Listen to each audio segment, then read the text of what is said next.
And Closer Look continues from WABE in Atlanta. I'm Rose Scott. Now, usually you hear pomp and circumstance during Closer Look's annual graduate profile series that we air in the spring.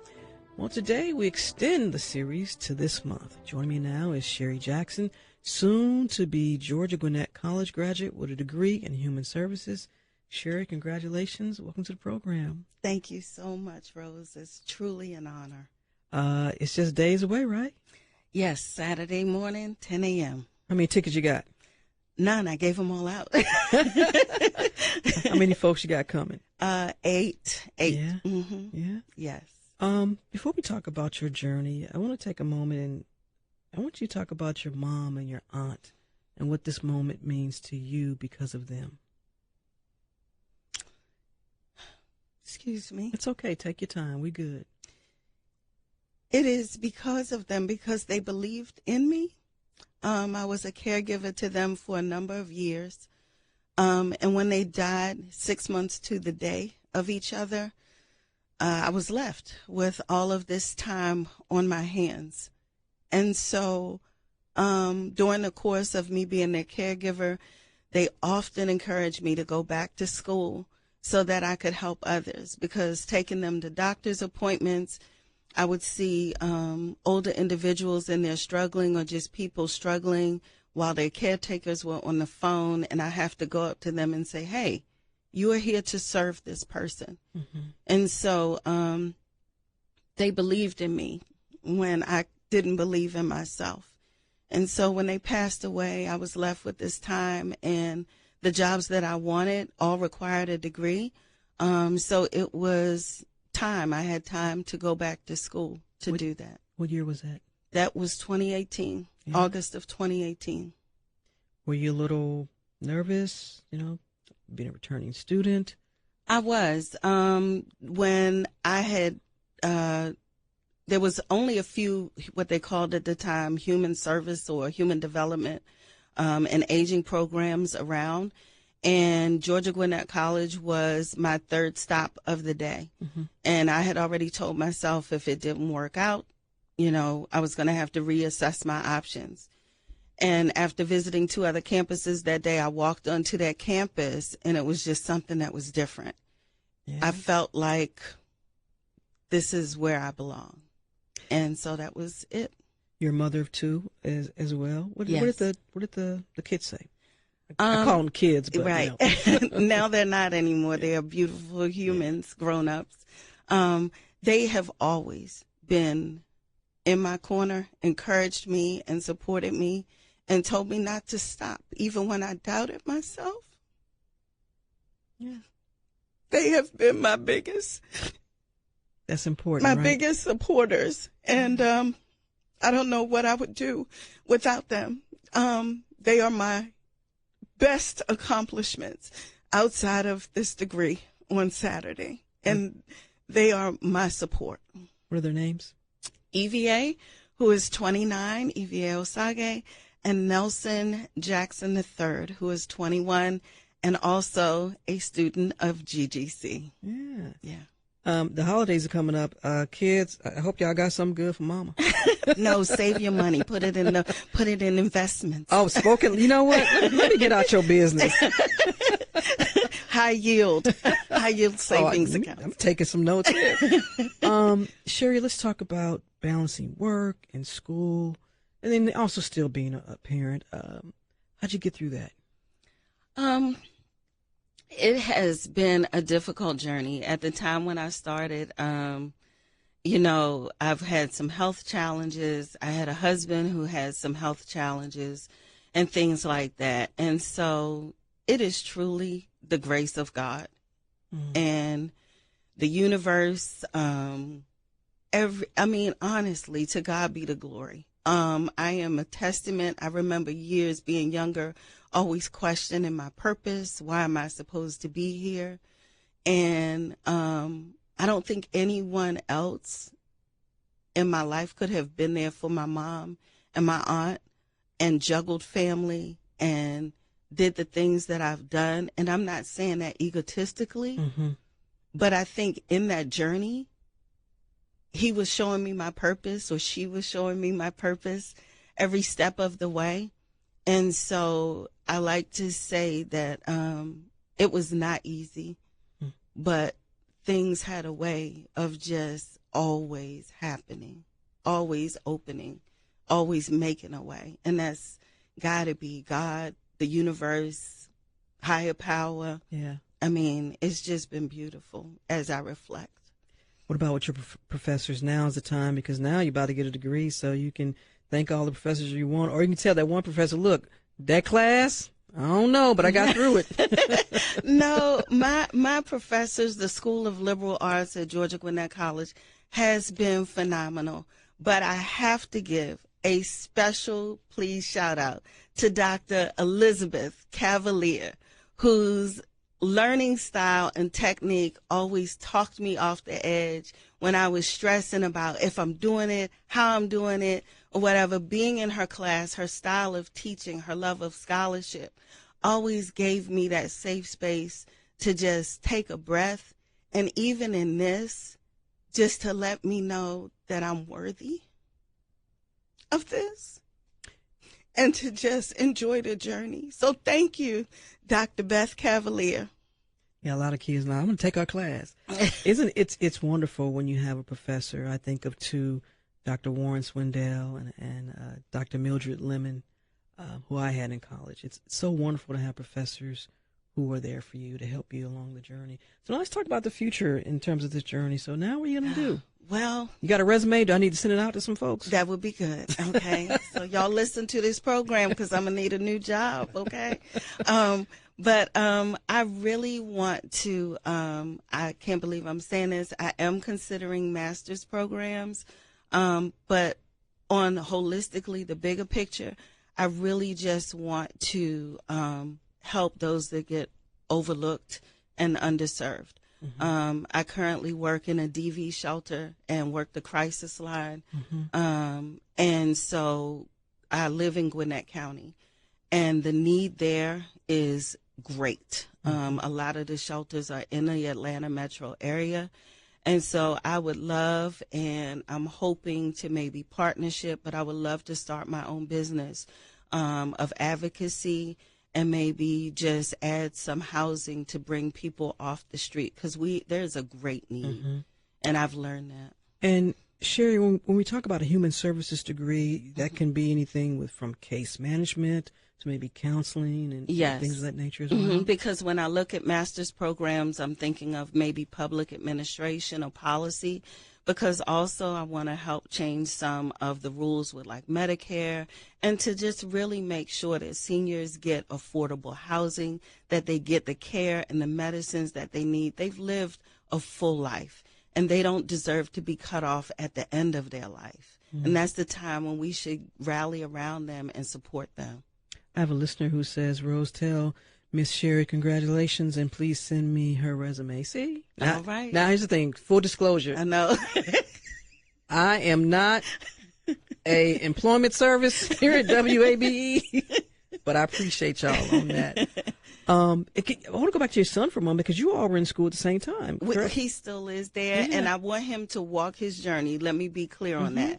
I don't want him. I'm a baby sis, and I had to live for years in the limelight of my older sister. So I want him to walk his walk. And son, look, you do you, okay? I'm proud of you regardless. But he is still a student there at GGC, and he's doing phenomenal. I'm so proud of him. What is your message to someone who is thinking about either returning to school after, maybe having to leave some years ago, or going to school, going to a college or university now in their older years in life? What is your message to them?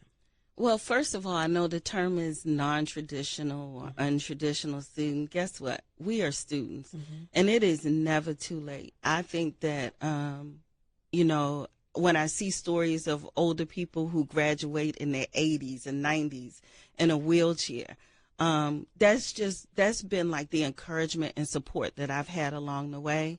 And so it is never too late. Be intentional about your life. Tomorrow is not promised. Go for it. Just keep going for it. And it's never too late. Yeah. Don't believe in yourself. And if you have the drive to do it, squash the naysayers, man. If you have the desire in your heart, there's not much that I've been able to finish, but let me tell you, to all those who said you're going to be too old. Who told you that? Can't say. I can say. You want to write the name down? No, I'm just kidding. I'm getting folks in trouble. No. Who's going to hire you at 61? What difference does you have people tell you that? Yeah, Sherry? yeah. I'm sorry. What difference does just turn the work in? You don't need to get an A. Let me tell you, I've made the president's list. I've made the dean's list, and it does matter. Because that says something to me. Mm-hmm. That shows that I don't have to be the slacker that I used to be. When I was young, dumb, and full of fun, I'm not that person, but I love her. But you're never too old. And squash the naysayers and live your dream. Work towards your goal. Thank you. I am honored. Congratulations. You've earned it. You deserve it. For your mom, for your aunt, for your kids, and for anybody else who's listening. Thank you so much. Best of luck to you. Give me that resume. Thank you. Thank you so much. I'm going to take a quick break, Sawyer.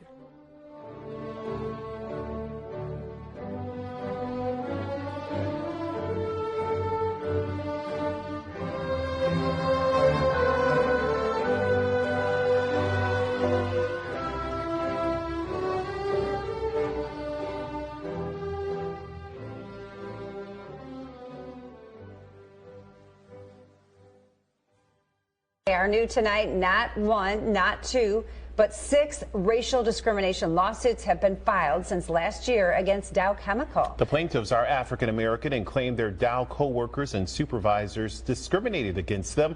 And when they complained, they faced retaliation. ABC 12's Terry Camp joining us now. So Terry, do these employees know each other? Well, their attorney says they really don't. They work in various departments, and while 6 lawsuits have been filed so far, the attorney says it's possible there will be several more. I didn't intend to be filing a bunch of lawsuits against them. But after attorney Carla Akins filed this discrimination lawsuit on behalf of Dow Chemical employee Sushma Jones, her phone started ringing. I became aware of others who were having very similar issues. Those issues spelled out in the lawsuits include being called racial slurs, being passed over for promotions, and receiving harsher discipline than non-black coworkers for similar miscues. When they complained, they felt retaliated against. In Jones' case, she claims a white coworker referred to her as looking like Harriet Tubman, who escaped slavery and became an abolitionist and civil rights activist. It just seems like there's a barrier for people of color, in particular African American people. And I think because it's Dow, it's a behemoth up there, that people have been scared to come forward. The 6 who have filed lawsuits have or had various jobs at Dow dating back to as far as 2017, ranging from warehouse jobs to working with chemicals. The lawsuits indicate at least 2 of the employees were fired, while at least 2 others remain working for the company. It takes a lot of courage to come forward against somewhere where you're currently working, but that should let everybody know that the situation was that serious, that they were willing to risk retaliation or whatever happened to them. While some employees are accused of exhibiting racial bias in the lawsuits, Akins claims Dow is at fault. Not stopping it and not, intervening is where it comes back to Dow's responsibility to make sure that the environment is not like that. Now, Dow has released a statement saying Dow does not tolerate any form of discrimination and takes any allegations of discrimination and retaliation seriously. Our extensive internal reviews do not substantiate the allegations in these complaints. Dow will vigorously defend itself against any unsupported allegations. Now, since the cases have been recently filed, Dow did not want to comment any further. Ex-Kansas City, Missouri, firefighter reaches settlement in racial discrimination claim. A retired Kansas City Fire Department battalion chief is set to receive an $850,000 settlement for dropping a lawsuit that claims he was denied a promotion due to his race and gender. Daniel McGrath, who is white, retired in January at the rank of battalion chief. Former Fire Chief Donna Lake gave the deputy chief's job that McGrath was seeking in 2022 to a black fire captain who McGrath alleges was less qualified.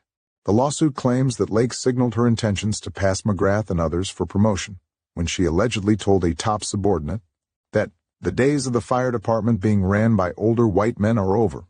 As context, Lake, who is white, was the department's first and so far only woman fire chief. During her tenure, the Kansas City Star published an investigative series of articles documenting how women and black firefighters had, for decades, been victims of discrimination within the fire department. Based on the Star's reporting, the U.S. Department of Justice launched an investigation of the department's employment practices. The status of the probe is unknown, as the government typically does not comment on investigations. But this one was ongoing as of this summer, according to a former firefighter who was interviewed several months ago. A year before the deputy chief's position opened up, Lake and the city's elected leaders pledged to make reforms in hiring, promotions, and work conditions that were discriminatory toward women and non-white men within the department. The city settled 2 related lawsuits in August that were filed by white battalion chiefs who claimed that they too were passed over for the same deputy chief position. 2 related payouts. Mark Little and Christopher McDaniel were paid $350,000 each, so the combined total of payouts to settle litigation on this single hiring dispute will total $1.5 million. If the City Council approves McGrath's settlement as expected next week, the city's Law Department and Risk Management Committee recommended approval. McGrath's lawyers argued in favor of a higher settlement for their client, claiming that his compensation should reflect the amount of money he would have received in pension payments had he retired at the higher rank. Little and McDaniel still work at the fire department and could potentially get promoted before they retire. McGrath's is the latest in a costly string of settlements related to discrimination within the fire department that the city has paid out in less than 2 years. This fall, the council approved a $1.3 million settlement to compensate a 61-year-old Kansas City firefighter and paramedic who endured years of mistreatment and abuse from male co-workers and her superiors because she was a woman, a lesbian, and older than most of her peers when she graduated from the fire academy at age 40. A male KEO worker was charged with a felony for urinating on items within her office while she was away. A year ago, Kansas City spent $800,000 to settle a lawsuit filed by an assistant division chief who alleged she was subjected to ongoing harassment in the 3 years before her resignation in 2023.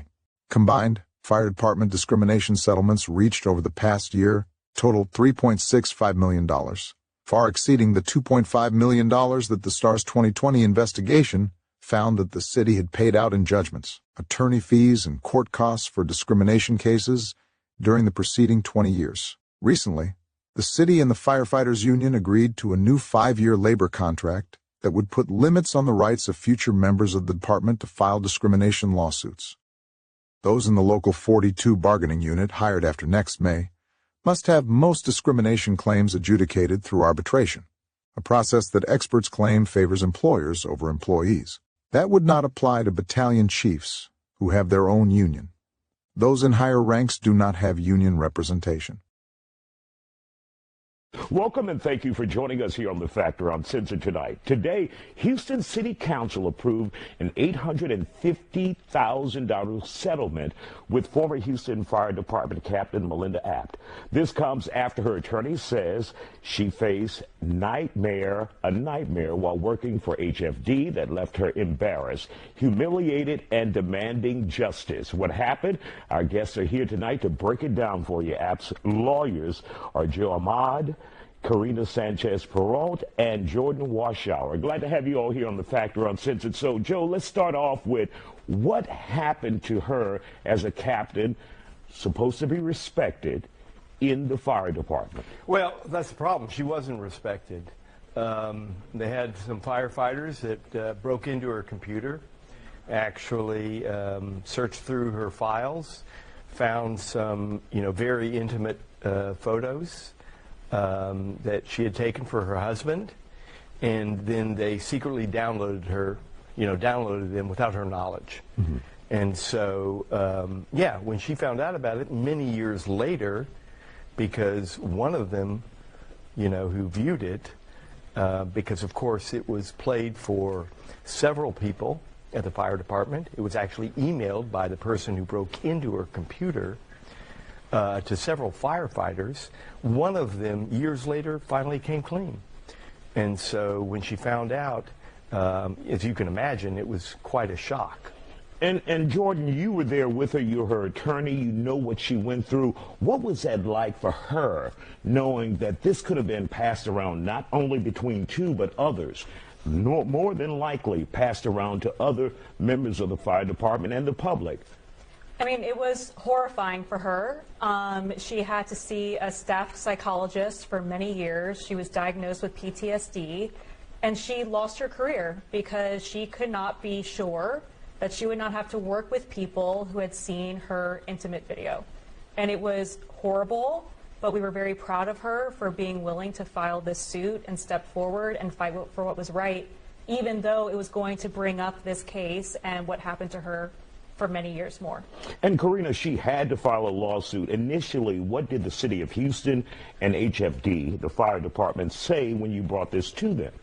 Well, you know, unfortunately, for quite some time, the city of Houston and the fire department didn't want to take any responsibility, and you know, the union actually sided with the person who did take the video from her laptop, and she was met with obstacle after obstacle. Even when she reported it, she faced, instead of acknowledgement of the trauma that she was actively suffering, she was told to be proud of her body and things like that. It was quite... Wait, back up. She was told to be proud of her body by whom? By somebody at the city of Houston, who she was dealing with during the complaint process after she had filed the report. Joe, that's unbelievable. It is, yeah. I mean, when we brought it to the city's attention, for a long time, you know, they ignored it as a kind of annoying, petty grievance, and did give her comments like, you should be proud of her body. I mean, they thought, you know, this was a nothing situation. They even tried to talk to her therapist to get the therapist from stop treating her, because they felt like, well, you don't even need treatment. This is not a big deal. So, yeah, I mean, you know, this, sadly, I mean, this probably could have been avoided had the city taken action in the very beginning, but they didn't for years, and until recently they finally took accountability. And Jordan, what kind of message should this send to municipalities, employers out there when it comes to female employees, especially when you're surrounded by a bunch of men? I think being proactive at the beginning. This could have been avoided through better training, avoiding a culture of silence, and you know, the firefighters not being willing to come forward to tell on one of their fellow firefighters.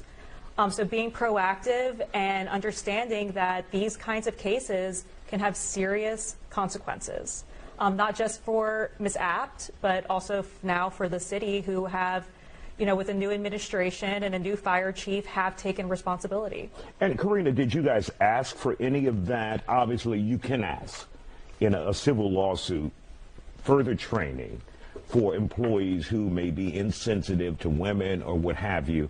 And are they willing to do any of that?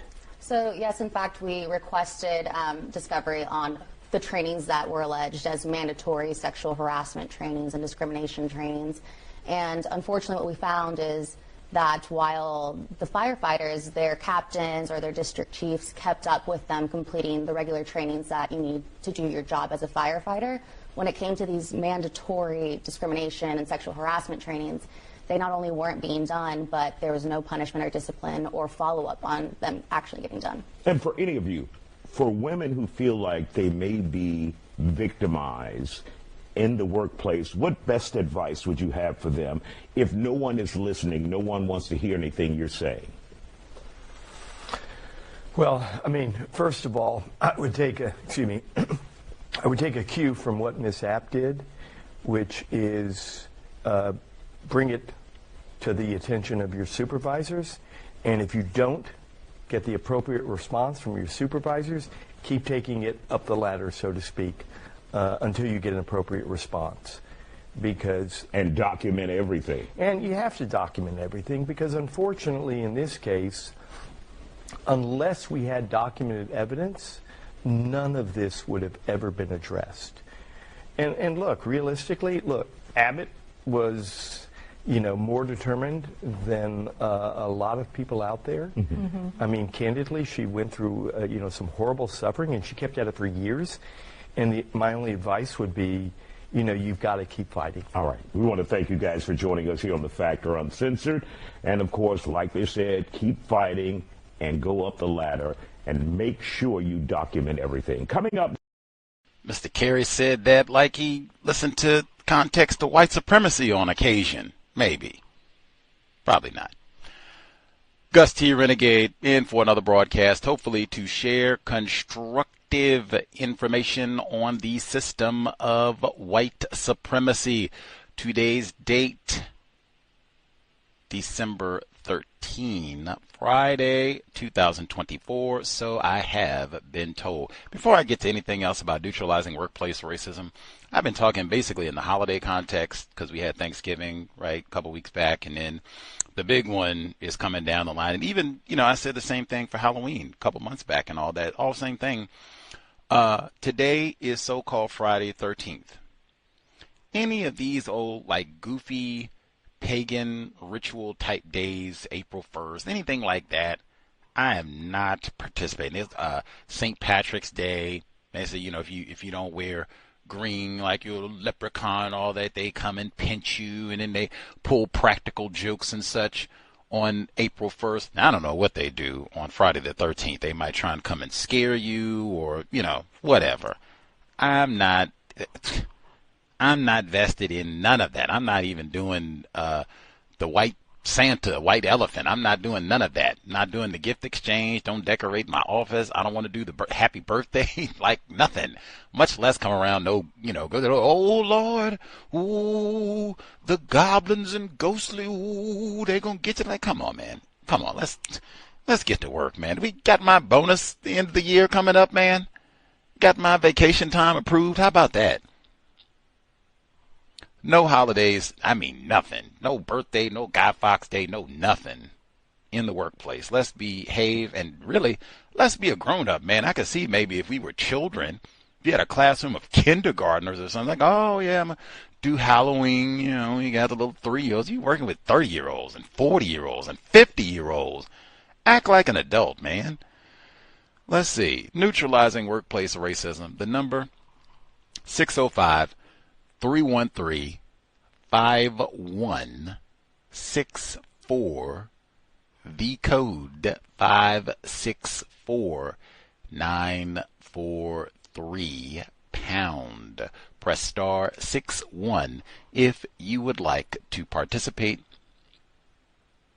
Number again, 605-313-5164. The code 564943 pound. Press star 61 if you would like to participate. The email untiljustice@gmail.com.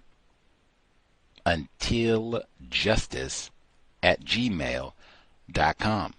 Again, not for spectators, so folks have concerns, might be identified, someone recognize your voice, or you're not able to call in, feel free. Drop us an email if you have questions. Certainly if you have suggestions, man, write it out in detail. If you have to take time, you can write it out and then send it in for the program next week, right? We're always here on Fridays, 8 p.m. Eastern, 5 p.m. Pacific, so you can write it out. If you have tips, suggestions, you figured out some ways not to be terrorized and abused on your job, share with your cousins.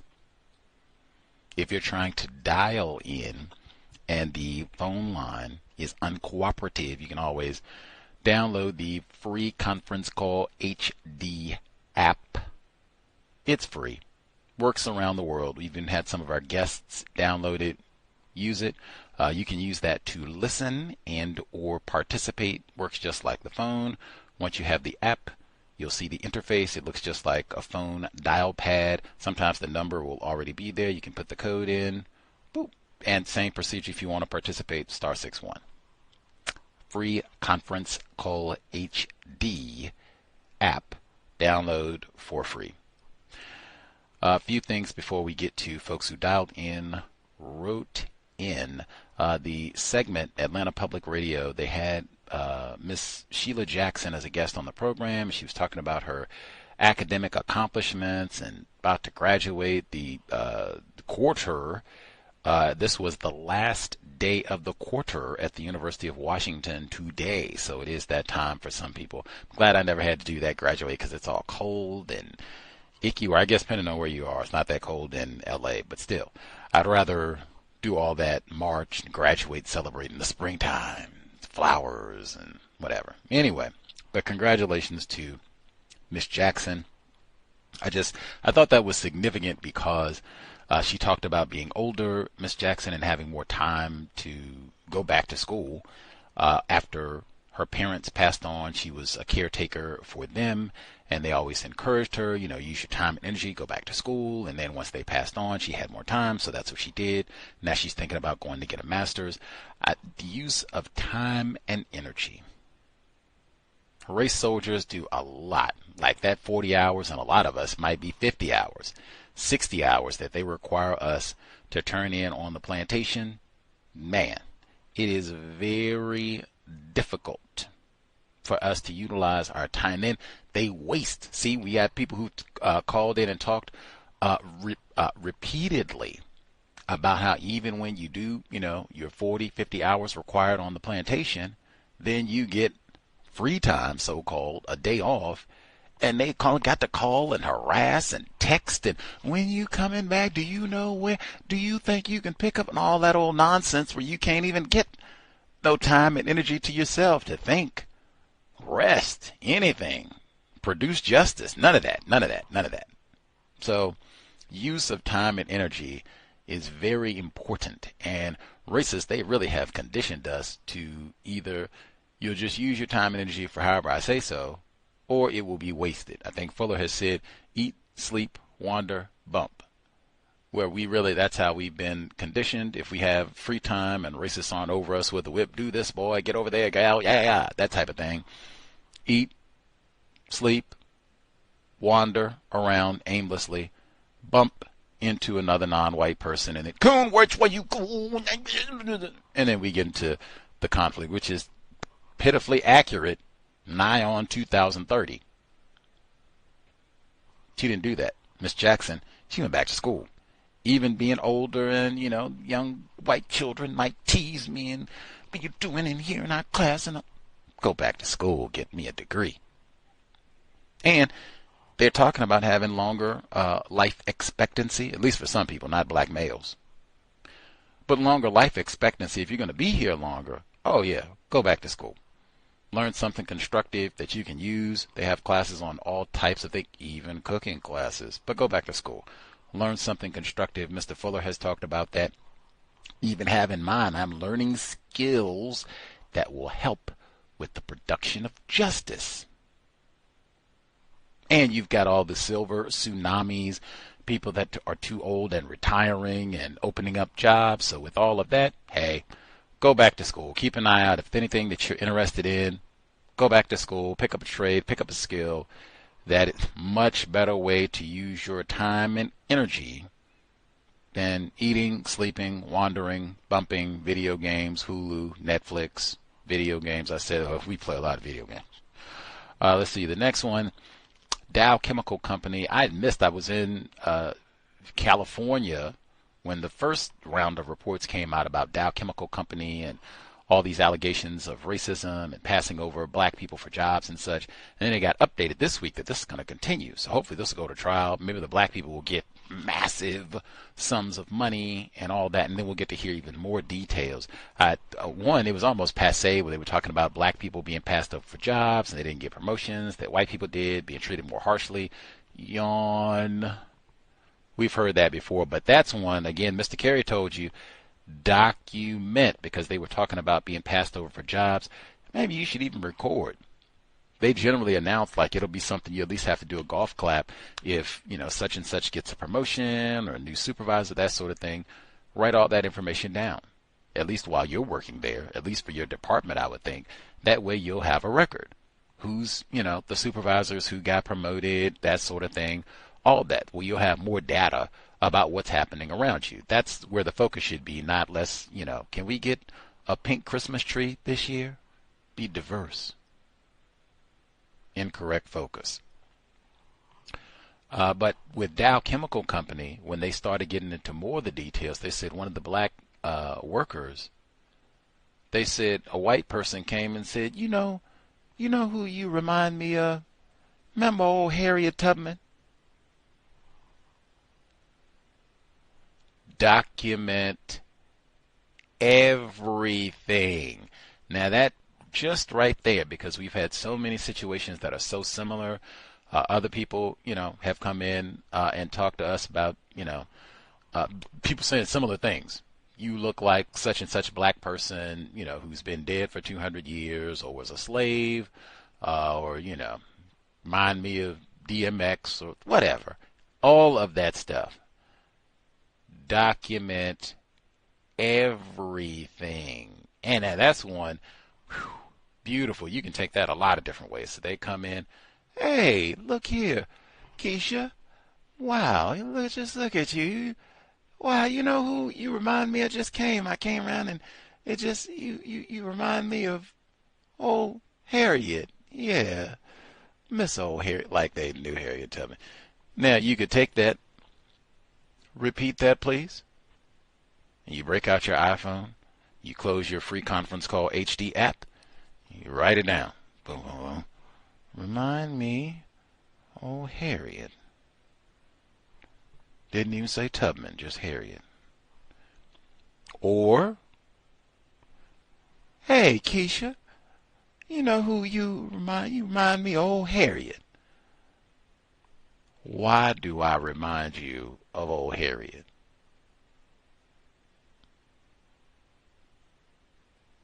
And write that down too. Whatever answer, you could probably even come up with a number of questions around that one. What exactly about Harriet Tubman reminds you of myself? Write that one down too. Slave, she was a slave and beaten. You look like you've been whipped a few times. You write that down.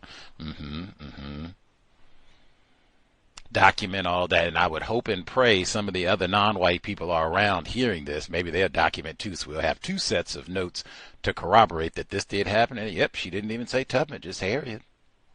We had the president. Harriet, who was Harriet? Oh, Harriet Tubman. Oh, okay.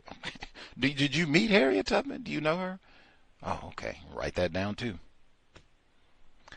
Woo! And I thought white people were ignorant about racism. What do you know about Harriet Tubman? Anyway, they still haven't put her on the $20 bill. I didn't think that was progress. The fire department, we heard two separate reports, two separate locations, Kansas, Texas, respectively. The first report was about the Kansas area and racism, and I do at least appreciate for the Kansas report, they said white men, because gosh darn well, it has not been Leroy, Jamal, Mike Brown Jr., since we're close to St. Louis. They have not been the ones on the fire department cutting the fool, and we're not going to hire no women, and we want to tell sexist jokes and have our Playboy magazine pinups around the fire lodgings and all that. They know good and well that hasn't been what has been the case. It's been white dude, generations and generations of white dude, and that's there. Hey, cronyism. See, they do all that. You have dad and granddad and uncle and nephew and neighbor and all that. They do all that nepotism and passing the jobs to their other white family members. That's what it's been, not black people, or black males, excuse me. So I at least appreciate that they did specify, but even there, they pivot off into some gayness and LGBTQ. Now, hey, some of those white dudes I will suspect probably were so-called gay, homosexual all through the year. That would be heteronormative of us. Isn't that what they would say? To think that for all those generations, every single white dude racist on the fire department has been, I just mess with the females. I don't do nothing else. I wouldn't believe that. Knowing white culture as I do, I would not believe that. So they get off into all this. They mistreated her 'cause she's lesbian and all the rest, which they probably did. But we got away from the racism. That's where this started with. Report about racism. Do that sort of thing on a consistent basis. Now, even within all that, when they got to talking about, and I suspect that this so-called lesbian was a white female, they said that she was older and lesbian, and they said that a white fella came in, one of the fellow firefighters came in and urinated in her office. How many times have we talked about urine on this here broadcast, especially in the book club? Like, man, always got somebody got to go and pee on someone else. Come on. And we've even talked about that before. Peeing on, I don't like Ned, down the hall in the office, so I'm going to go pee on his chair. I say last week, I said, black female, she got that brand new chair. I said, ooh, I'm going to pee on her chair. That's sort of thing. Like, man, that's what you got, man. That's what you got in the system of white supremacy. Like, it does not get any better than tacky.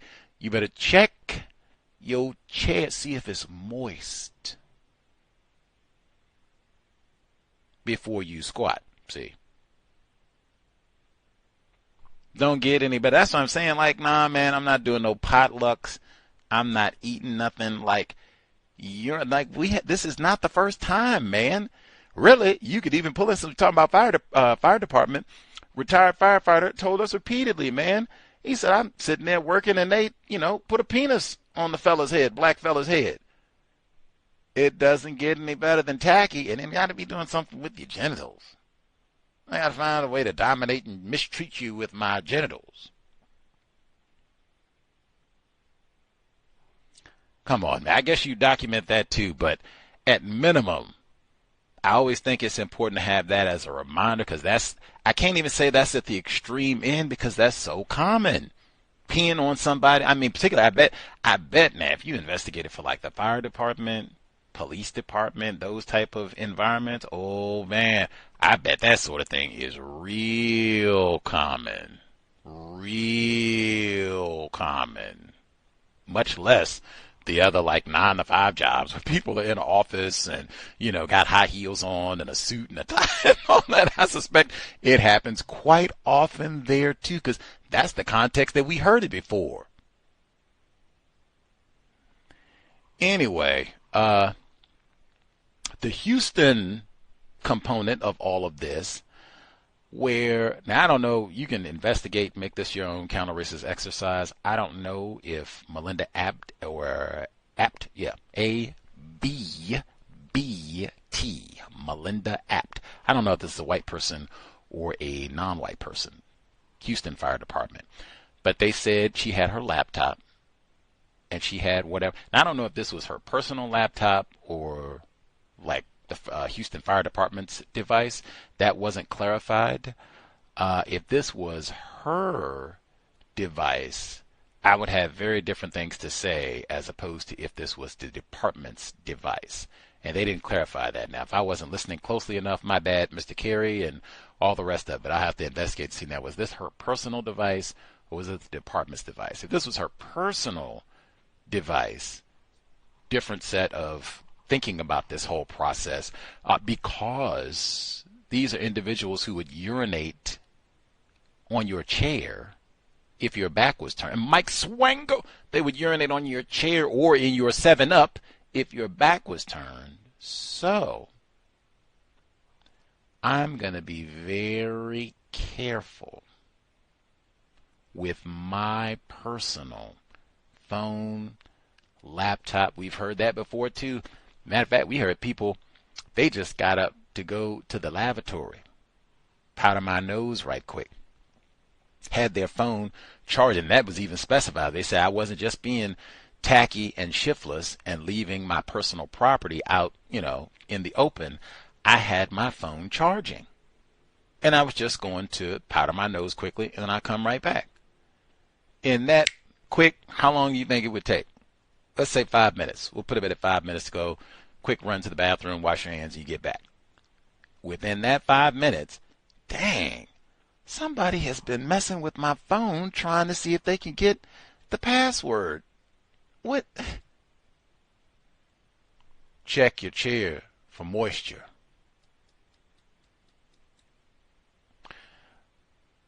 My recommendation, laptop, phone, you all have heard me say for a long time, I wouldn't even connect my device to the Wi-Fi on the job. Like if I had my personal laptop, whatever, I don't even want to be on your network. I'm good. You give me a device, if it's that important, you give me a device to use, I'll use it, no problem. And I'll use it just for the workplace, but I don't even want my phone on your network. Now, if I have to, for some reason, that's why I said, like, if we got to do all this computing and this is a highfalutin technological job, well, then give me a device. I really shouldn't even be. That's why I think Bay Area Mom, where she's called in and talked about being so generous and helping out these young students. She works with a lot of black and non-white students too, where she lets them, use her phone and what have you, and she, monitors and all that, and kudos to her. But I've said my general recommendation: do not be using your personal device and what have you on the job for about 1 billion reasons. This would be one on a long list. If I have to have my device, if I have to bring it in, I'm going to use it after work or, whatever. I am not leaving my device out open, especially like a computer. No way. I would say bend over backwards, metaphor. Try as hard as you can. See if you can leave that device in your vehicle, in the trunk, locked, alarmed, off, password.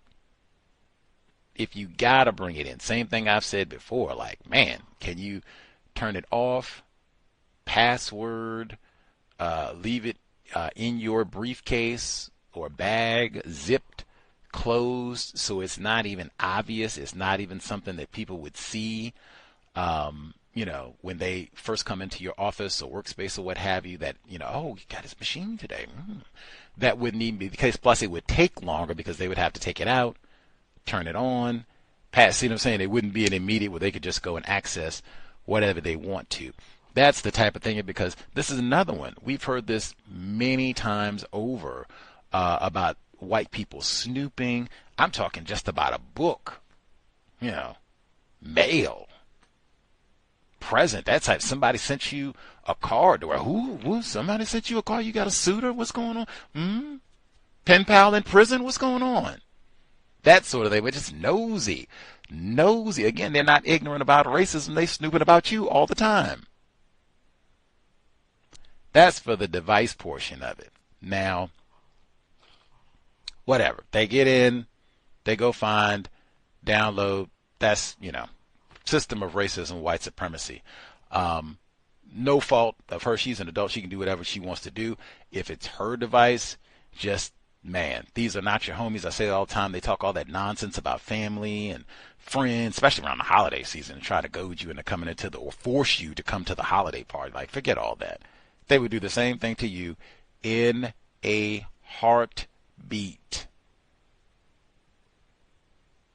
Now, if this was the Houston Fire Department's device, whoa, way different set of thinking. WTH, you were asking for this to happen. What are you thinking? Now, it might not have been the case. This might have been her personal property. Right on. If this is an issued device, that should never, ever, ever, ever, ever happen, because the only thing I ever use this for is work-related material. So the only thing they would find on there is arson reports, safety tips, we counted the fire extinguishers, that sort of thing. Nothing, no.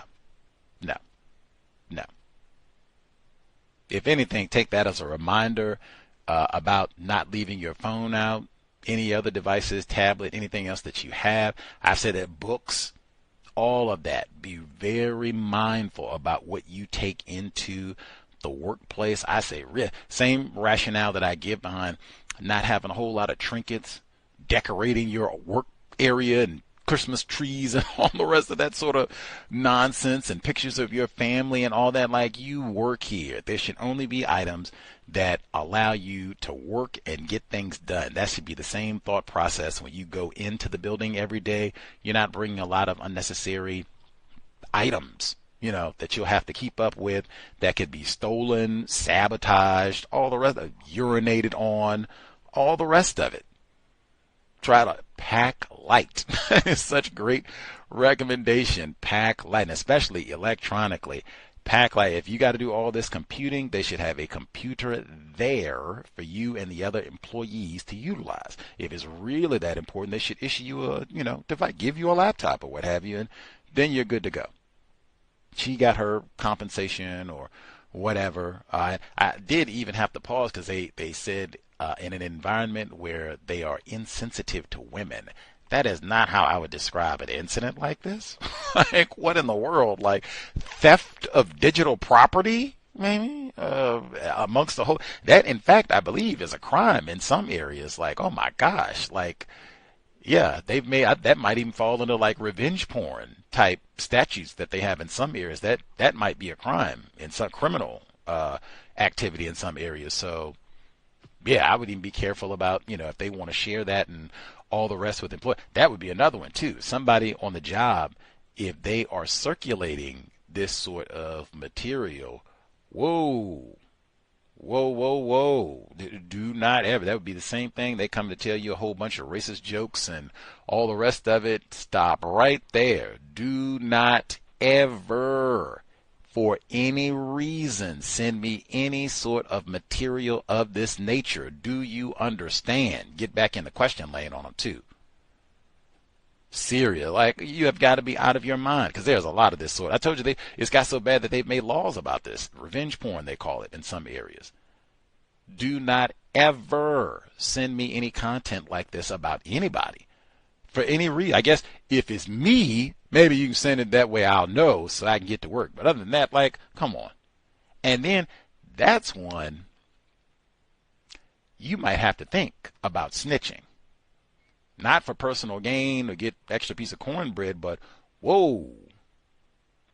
Now, if this becomes public, they got my email.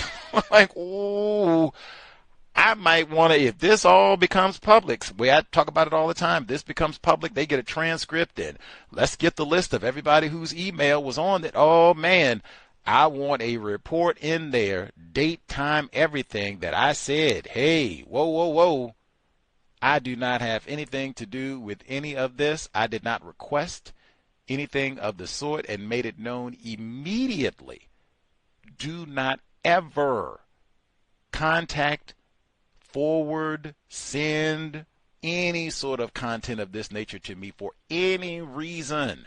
That's what I want documented. They can have that in as many languages as possible. I went to the most powerful white person in charge, most powerful non-white person, direct supervisor. They got that in writing. Yep, he did say that. He made a report. Now, if that's whistleblowing and that's how they found out about all this, so be it. That's on the people who, should have been behaving yourself. But I'm not going to tell you what to do, but I would suggest seriously thinking, if they send you, because you don't even know, sometimes it might be children, and these act like,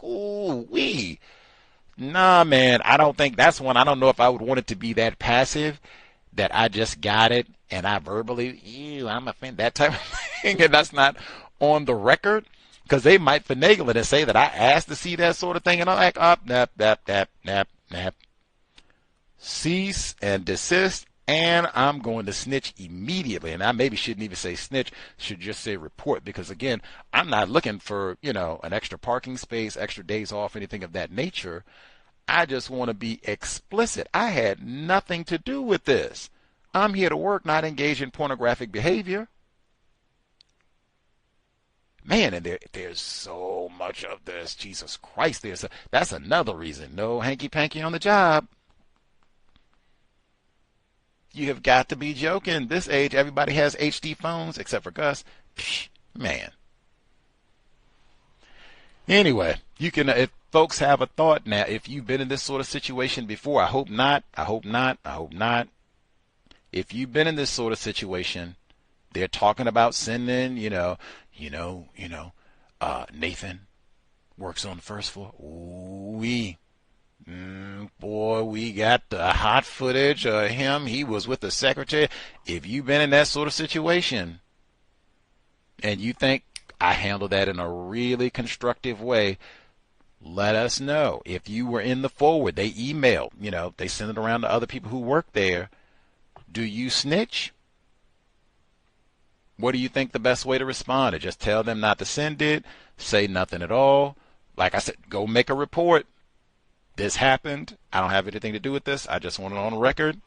I am not involved. Let us know what you think, but that might be one too that you should probably talk to your offspring because they're so widespread. Talk to them in a variety of ways in terms of being safe, not doing dumb things with their phone, especially if they've consumed alcohol, not in their right mind, as some young people are known to do, make dumb decisions, brain computer still developing.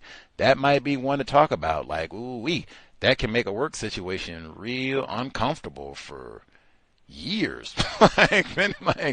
Man, good gosh. They still talking about Bill Clinton and Monica Lewinsky. They didn't even have video of all that. Yeesh. Talk to your offspring. If you have suggestions, do you snitch? Do you not say anything at all? Let us know what you think would be the best way to handle all that. I would seriously consider going to make a report and doing it verbally in writing so that you are firmly on the record. I didn't request, ask for nothing. This was totally unsolicited and unwanted. I might have to switch it up and do underline, boldface, print. Unsolicited and unwanted.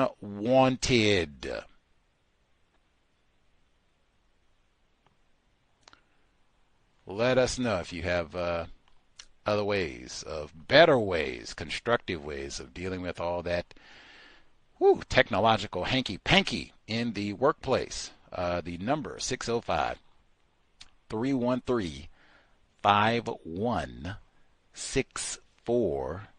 The code 564-943 pound. Press star 61 if you would like to participate. The email untiljustice@gmail.com. I guess if if we have more recent updates to the urine tales in the workplace, because we've had so many of those, you can let us know as well. Other folks have dealt with or precautions that they now take to make sure they do not have moisture in their work environment. Also, unsolicited, unwanted moisture in the work environment. Let's see. Folks who dialed in with a hand up, line should be open. Let's see.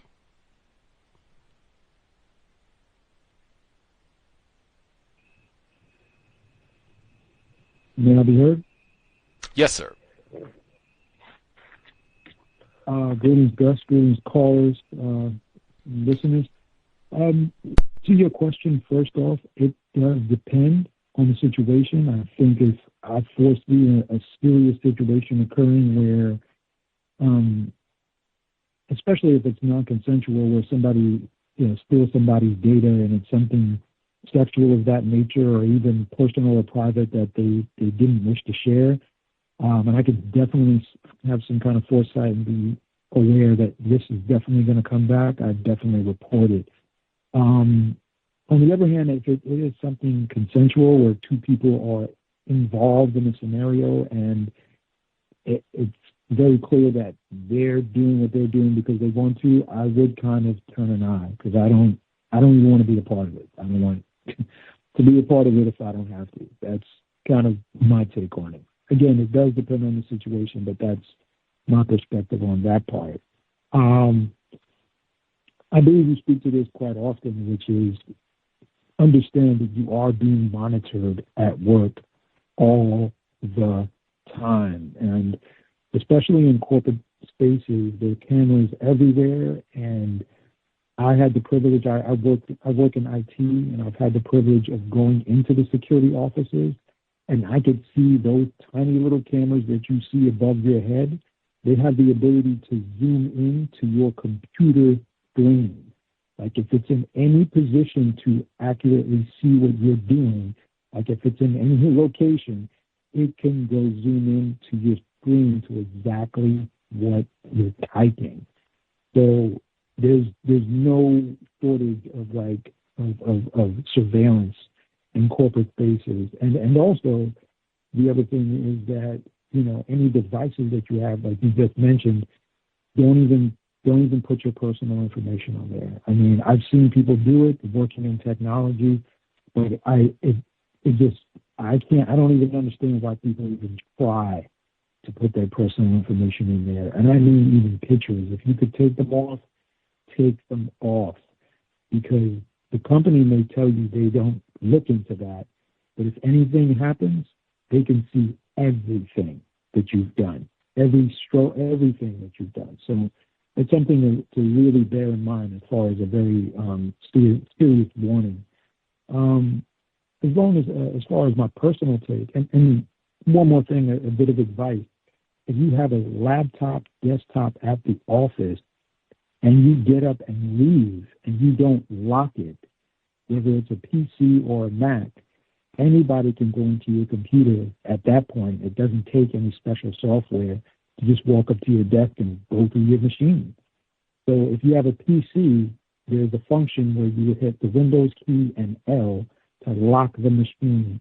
Even if you're just getting up to go to a printer, just lock your machine. The other thing, if you have a Mac, there's also a button in the upper left-hand corner. You hit that, and you could lock your screen. Those are all things I think it's just mandatory that you do that. That's not even up for debate, especially as far as security for yourself and for the company that you work for. For myself, I would say that I did have something that happened interesting. I was in the office yesterday, and I was speaking to another black male, and he came with a non-white male who was ruled to be classified as Asian. And I was working with a white male. And we all four got around. We were all doing in the same field, and we were discussing things that were going on. However, the non-white male, the black male that I was speaking to, we had a conversation a little bit more about how neighborhoods are changing, and the topic started to kind of drift off from tech into like almost pretty much gentrification. And I could immediately tell that the white male and the Asian male stopped talking and just listened to us and were like observing us. And I kind of looked at the other black male like, you gotta stop talking, bro. Like, yeah, whatever you're doing, whatever you're thinking right now, just stop thinking it. Don't even continue with the sentence, because now they're actually paying attention to us and what we're talking about. And it's not because they're that interested and want to dive into the conversation and add their so-called 2 cents. So that's something that I was very mindful of, is just watching my tongue when I'm at the office, is just trying to make sure, because you don't get a chance to engage with other non-white people, black males especially, about issues concerning race. So when you bump into somebody that is following a certain train of thought that's similar to yours, you kind of go, hey, you know, like it's refreshing to some degree. But again, I had to really set up and kind of hint to him to shut up at the same time, so we can continue with the work and not get into that, because I didn't want anything going back or perception of me being put forth. But that said, I'll mute my line. That's all I have to share for today. Thank you.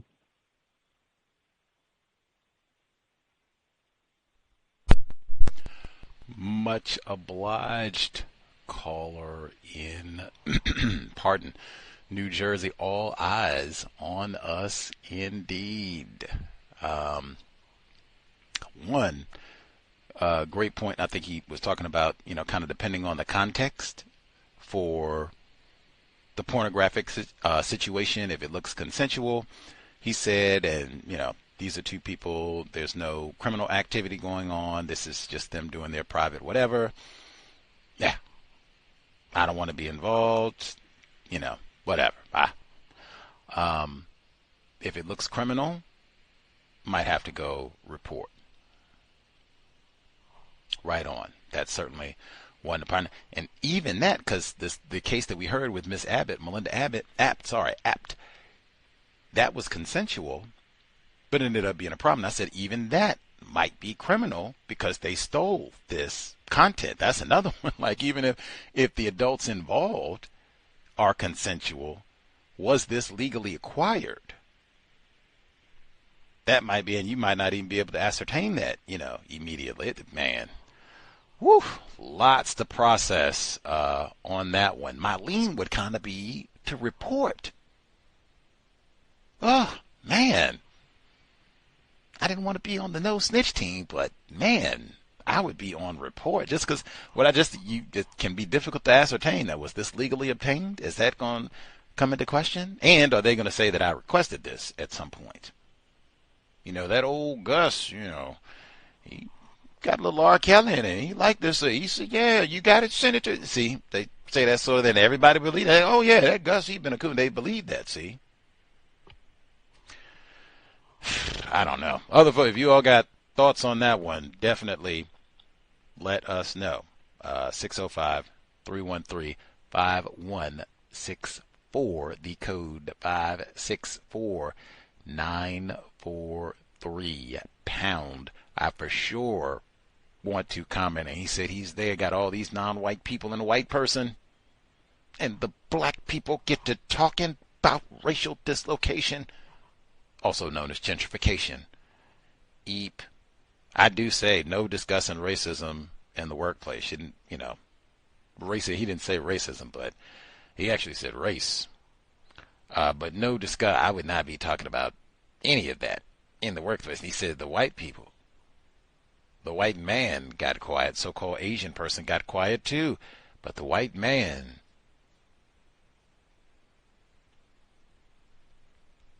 making mental notes. I have to go back and tell. We have to watch these two boys. Maybe see if we can get one of them fired the next 6 days. That's the system of white supremacy racism. And yeah, let's get back to talking about the job. Like, this has nothing to do with the workplace. We can have this conversation away, like far away from the job, off hours at another time. Maybe I'll bump into you at the Christmas party. We'll sip some eggnog and exchange numbers, whatever. We'll rendezvous later. But ixnay, shh. Change of, talk about compensatory conversation control. This reminds me, did they finish painting the new parking places in the parking lot? Has anybody heard about that? Do you think we'll have that done 2020? We change the subject. Yes. And see, no. See there? White. Shh. Don't talk too much. They didn't hop in to dominate that, but they just sit back and listen. What exactly are they? Wait till I tell the rest. And see if you say the wrong thing. And that can be another one where you have to check your area for moisture. See? Other folks who dialed in, if you have commentary to share, *61.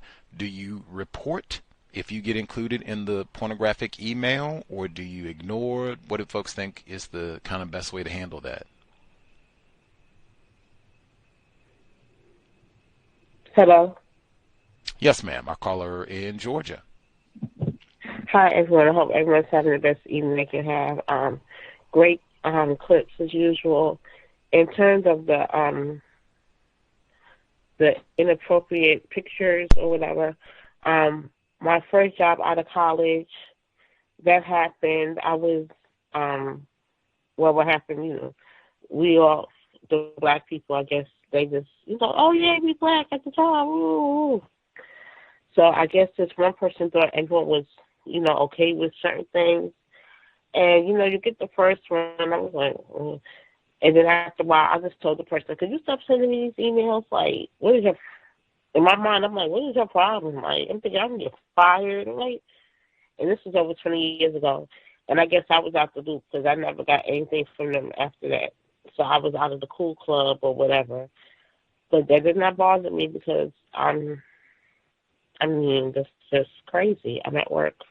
You know, you can enjoy what you enjoy, whatever, but I'm at work. That's a no. You know, I'm working in the cubicle. Anybody can see what I see, and you have to be, you know, careful about those things. You know, early, I guess I won't say back in the day. I guess, you know, people have screensavers, and sometimes they will have, you know, they have a celebrity that was that they thought was extra attractive and had, you know, I guess less clothes than usual. I have to be careful about things like that. And again, that may not be pornographic, but, you know, the rock in a little thong or whatever, I don't think that should be a screensaver. No offense to him, sure he's lovely. But again, I'm gonna try to give a person a chance. If they send me something, I'm like, please stop sending it. Do not send it to me. If they send me something related to a coworker, oh, it's over. I'm telling everybody. And that person's going to be embarrassed. I feel bad for them. And the person who sends me, they're going to be embarrassed. I'm going to go, who in the world sent me this? Blah. Oh, no. We're going to put an end to that quickly. And they will know, do not send anything to the female caller in Georgia, and she will tell. She is not that person. Get her out of those loops. Because my goal is to be out of those loops. Keep me in the work loop, what's going on loop. I will even join the happy birthday, sign my name to the card loop. But that is not the loop I want to be a part of. And I will make that very clear, and I will go on and like, oh, no, not her. I'm not the person. No. And again, I will apologize to the person who was embarrassed. I'm like, did you know? They are sending me this, and they were like, we might need to send you home for the day. I'm like, yes, you need to send me home because I cannot believe I'm working in this position. I'm melodramatic. It's a wrap. It's over. Fortunately,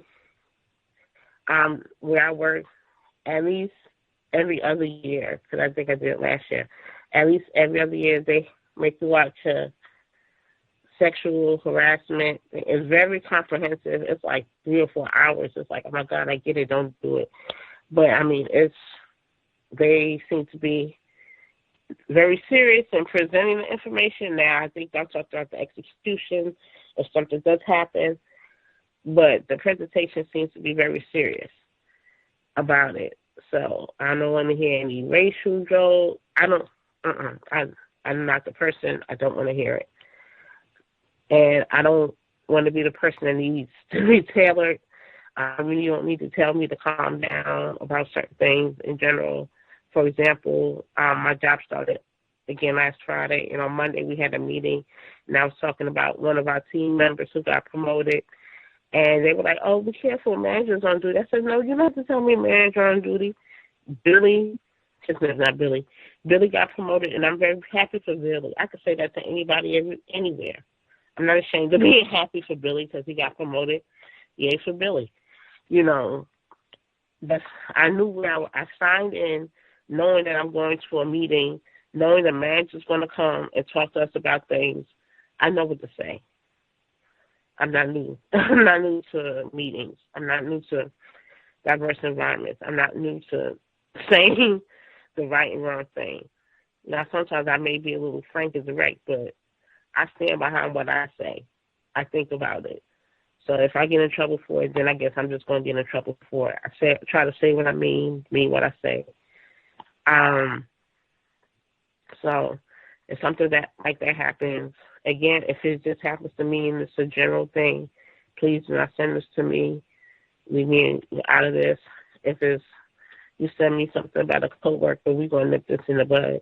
And again, I feel bad for that coworker who was victimized, who would be victimized, but I'm not getting involved. And I'm telling everything. So they know. Don't get her involved, because she's going to tell.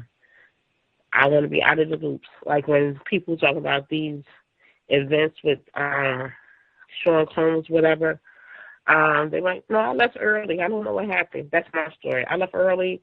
I didn't see it. I don't know. That's what I want my story to be. I was not involved at all.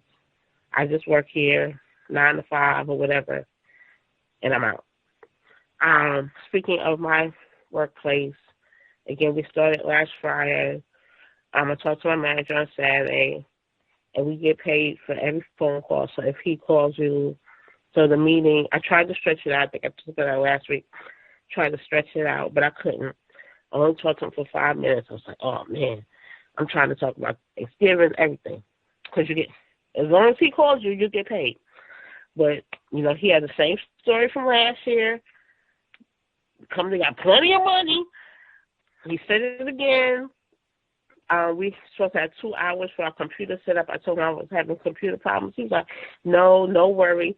I've already approved 15 to 20 hours, so just send it in. I think I needed 8. So I sent in my extra 8 hours. Yes, I did. And I got my paycheck for it. Yes, I did. Woo-woo. The training's been a little different. It's more in person in classes than on your own, which I kind of don't like, because some of these things, the training itself is okay. One of the good things about the training, I see there are more black people active in leading. In the past years, it's been like this one black lady who would do the training. She would do more technical stuff. This year, I think I missed her class because my internet was out one day, but I've seen other black people, females, step up and do some more, leading some of the training sessions, and they've been doing a great job, so I'm happy about that. And the black male that I talked about mentoring 2 years ago, of course, we were on the same team last year, and he's been promoted to seasonal manager. Yay for him. So I'm happy about that. I sent him a congratulations. He was like, thank you. I'm going to try to leave him alone, even though we're in the same big group, try to leave him alone, get him acclimated to the environment. I know they had to take a lot of new things. He has to know some more HR personnel stuff, because he'll be in charge of hiring and firing people now. Hopefully he doesn't have to fire anybody, but, he has to learn on those protocols and get all that together. So I'll probably leave, not communicate as much, give him maybe to around maybe February. He should be, before it's do some more interaction, give him a chance to get settled into the things that he has to do. So to not, bother him or hinder him from his duties and growing and things like that. So I'm happy about that. And so far, like I said, so okay. Again, my manager said company got plenty of money, so he's on that again. So yay! And that is all for the job so far, and that is all I have at this moment. Thank you so much for taking my call, everyone. Again, have the best evening, weekend. If you celebrate holidays, whatever you do, be safe. Do your best. God bless you.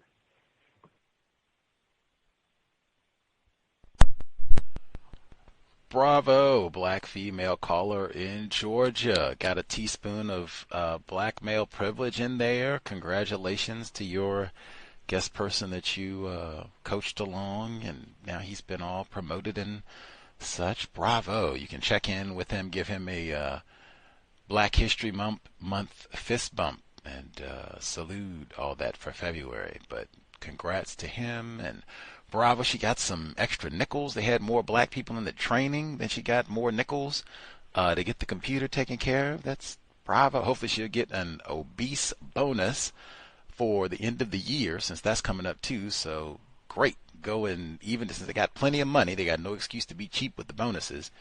Then she can get lots and lots of coinage for 2025 since they have plenty of money.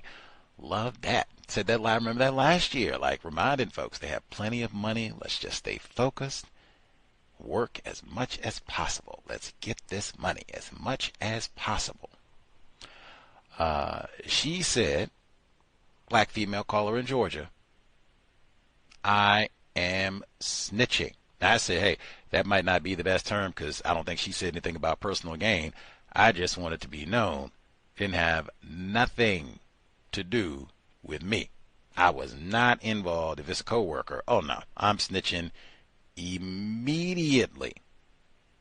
Immediately. No thought, no hesitation. Oh no. That's kind of my thought, especially if it's a coworker. Like, that. Oh yeah. Snitching immediately. Immediately. I don't even need no explanation or none of that. That's just logical to me. And just being serious, same thing she said, I want a reputation. Don't even go rat on us immediately. Messed around and got Ted fired last time. Yep, that's exactly the reputation I think we should have in the workplace if you're a non-white. Because, I mean, if that was you, Obama, and they had been passing something like that, like, come on. That would have been, more than justification to terminate and have you got that little cardboard box to round up all your property and, out on the curb. Security would have escorted you and everything. Please. And she said, too, when she first started, that's why I said, like, talk to your offspring. If you have nieces, nephews, younger cousins, if you, in programs and such, like retired firefighter, Irie, you work with, younger people, let them know, hey, man, do not be going on the job and, sending everything, even if you put the little, caveat of it when it's not suitable for work. That is irrelevant. Like, if this is not something that you can send and be comfortable, the person that I'm sending this to, if they open this email and their manager, boss, person who decides how much of a bonus they're going to get this year, if all of them walk in behind their computer immediately, or victim in New Jersey said they got the camera right over your desk, they all zoom in at that moment when you go to pop this email open, no problem. Oh, they just sent them, a little weather update or a Christmas card or the Kwanzaa card, whatever. They just sent them that, no problem. Not some, oh my Lord, what is we got to? Come on now. And I can somewhat understand that for young people, but that just means they're young. They have not been taught. Have a code for just being professional in the workplace. That includes what sort of content. If it's not suitable for the workplace, hey, we'll save that for once we get home. Maybe.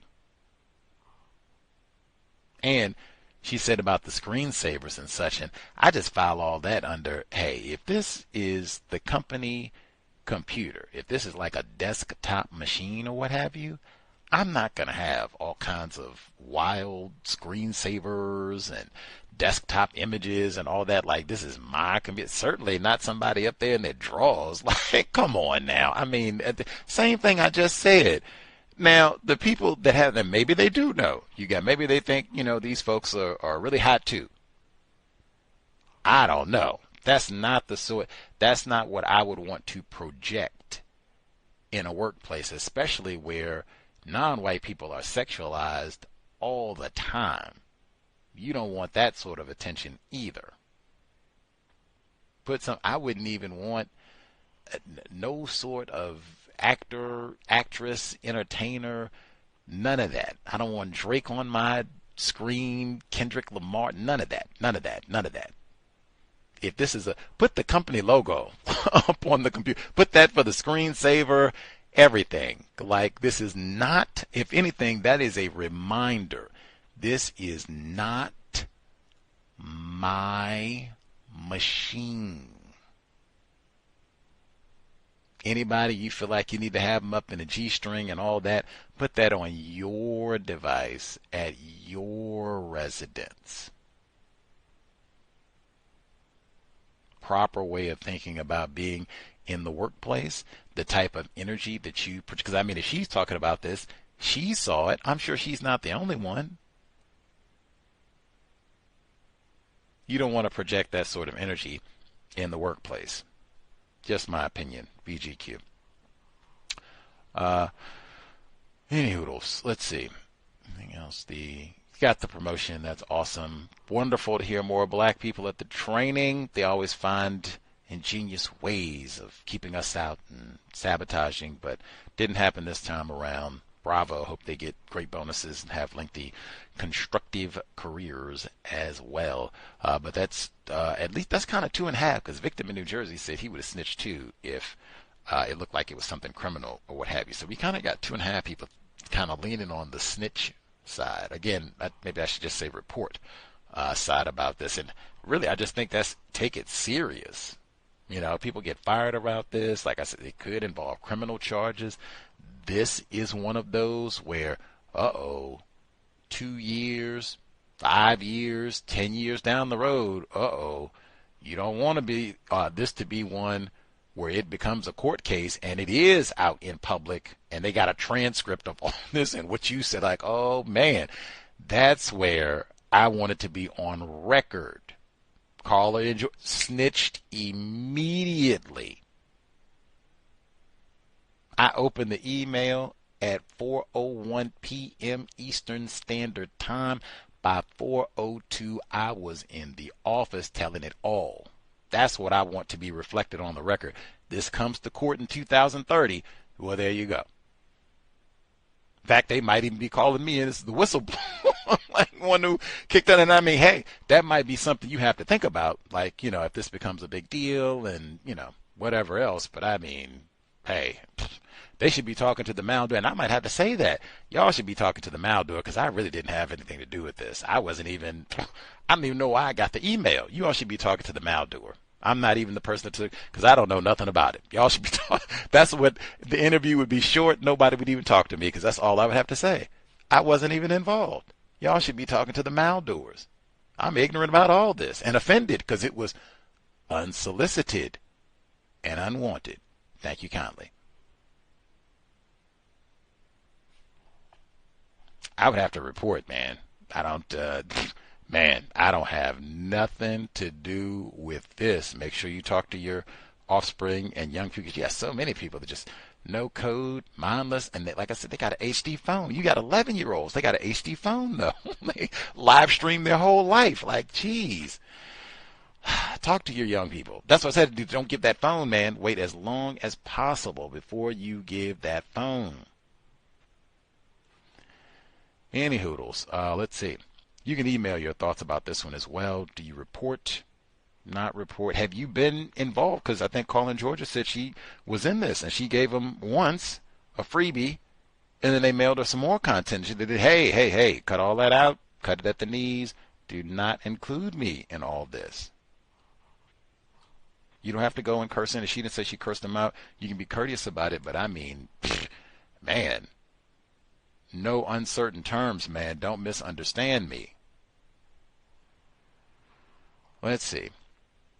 We'll get email number 1. untiljustice@gmail.com. Let's see.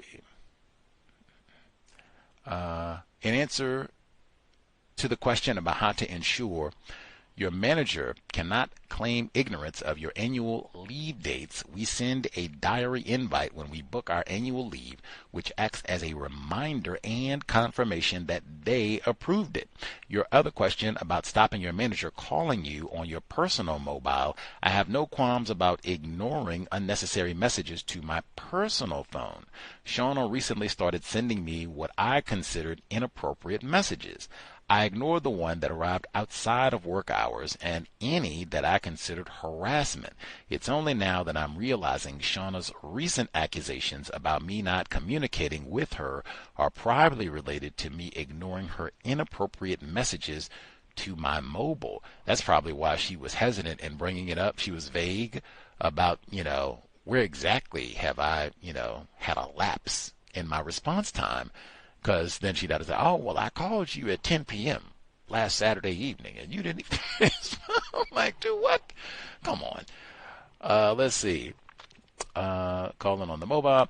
When I asked for clarification about her lack of communication, she gave me the vague... She took the words out of... See, I should have just kept reading. She gave me vague and nonsensical reasons because she was behaving inappropriately. Darn tootin'.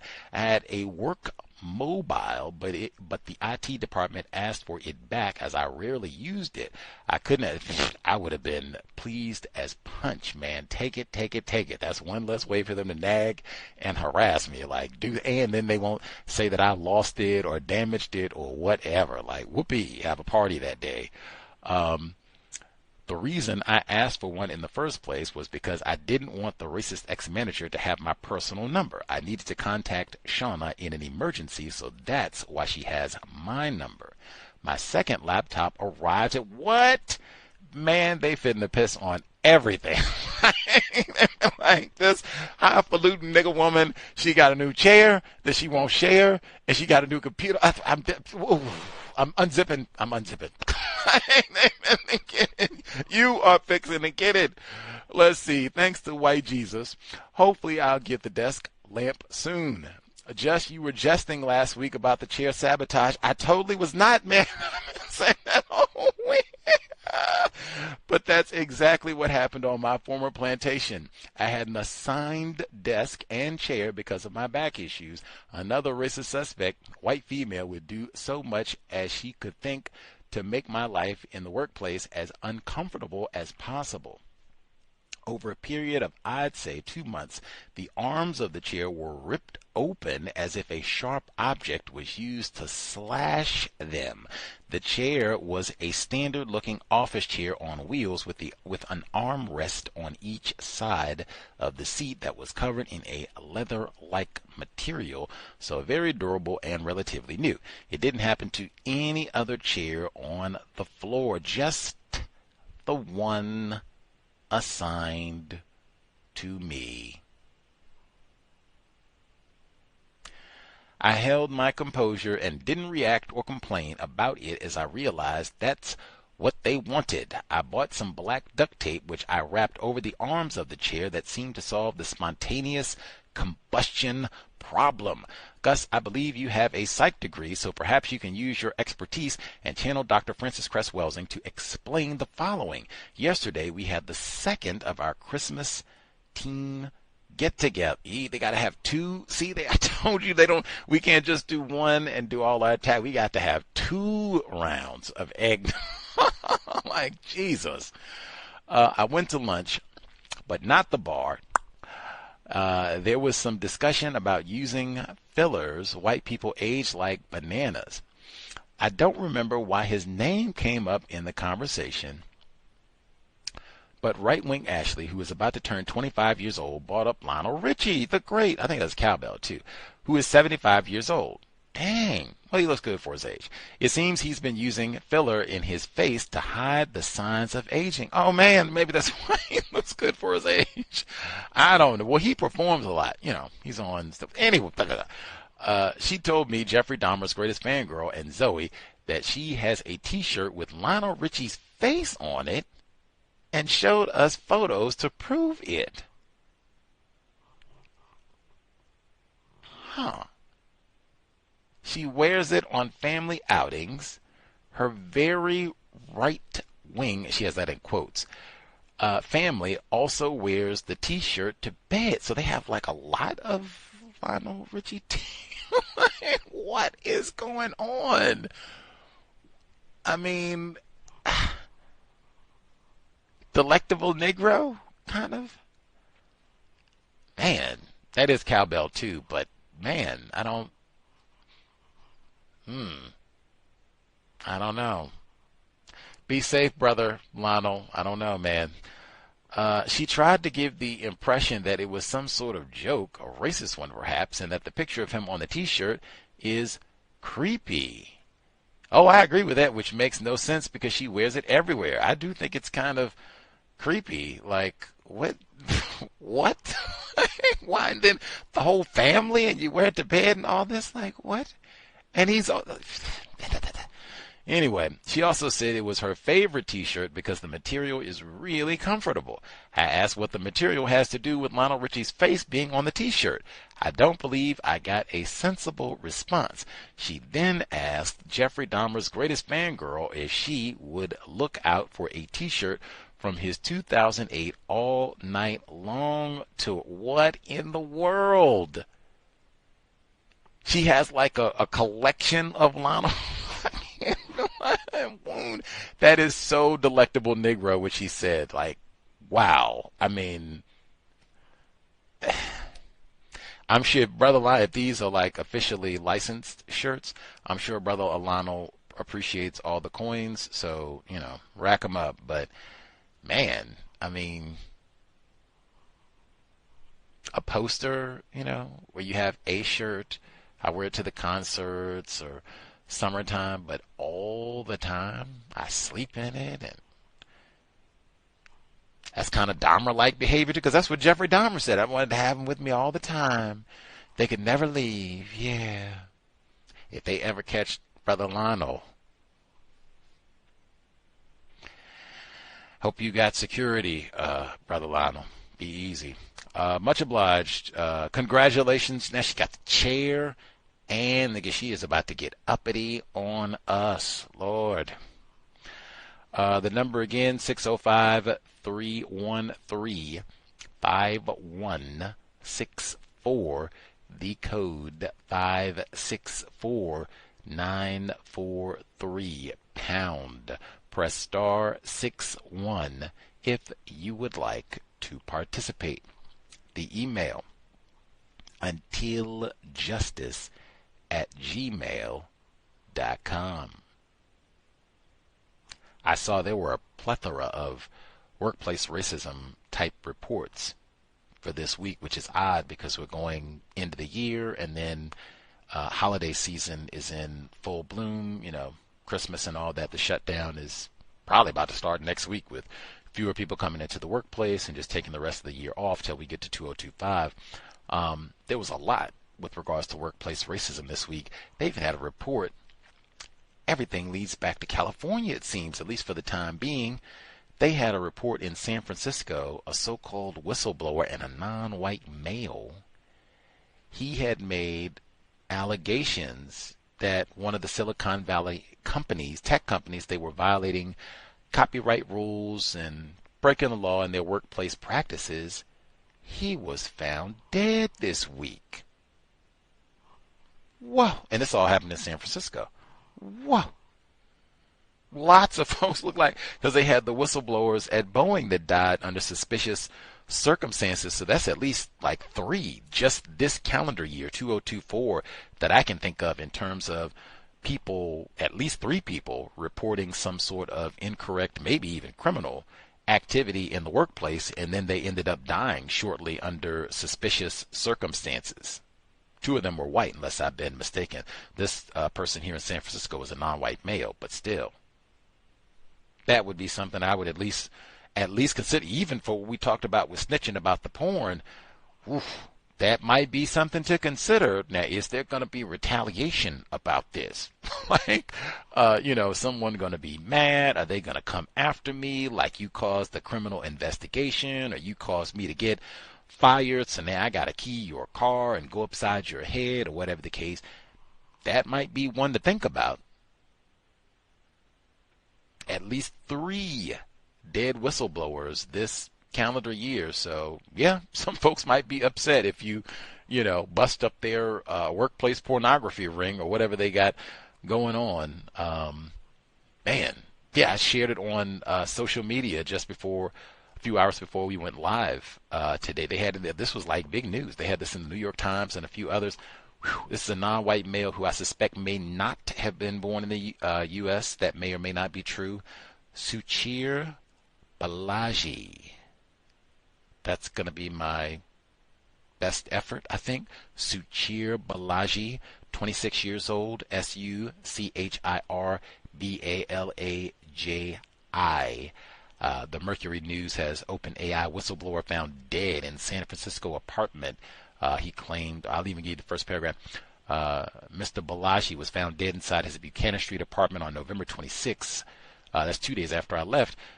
Police officer of the chief medical examiner said police had been called to the Lower Haight residence at about 1 that day after receiving a call asking officers to check on his well-being. Balaji's death comes 3 months after he publicly accused OpenAI of violating U.S. copyright law while developing ChatGPT, a generative artificial intelligence program that has become a money-making sensation used by hundreds of millions of people across the world. And then it goes on to talk about the lawsuits and all the rest of it. Again, this is a non-white male, and now he's been found deceased. If anything, the plantation is not safe. Not safe. Anything, that's one thing I say, keep that as the focus in the workplace. Safety first. Safety first. Your own first. But safety first. Man, I'm looking at the Mercury News. Do you know what's at the top of the page? A shell of my former self. Catholic clergy abuse victims recall decades of abuse at hearing. Call on Diocese of Oakland to do the right thing. Pac is rolling over in his grave. Are you serious? Woo! Man, shout to the 510. Catholic Church abuse. I guess we can include that for the compensatory call-in tomorrow. But wow, I mean, every day, same thing. White people do not care about children. Oakland, indeed. Anyway, other folks that they have commentary how you have managed the so-called holidays. Again, if we have other folks now, if you have dealt personally when they have all that old pornographic material and emailing it or whatever else in the workplace, if you've dealt with that, have a code, what you think the best way to handle it, let us know. Do you report, ignore? What do you think is the best way to deal with this sort of situation in a workplace environment? If we have other folks who have thoughts, let us know. If you've talked with your offspring about all of this technology and the devices, all that safety around those devices and not recording every single moment, let us know how you've handled those dialogues as well. 605-313-5164, the code 564-943 pound. Press star 61 if you would like to participate. Let's see.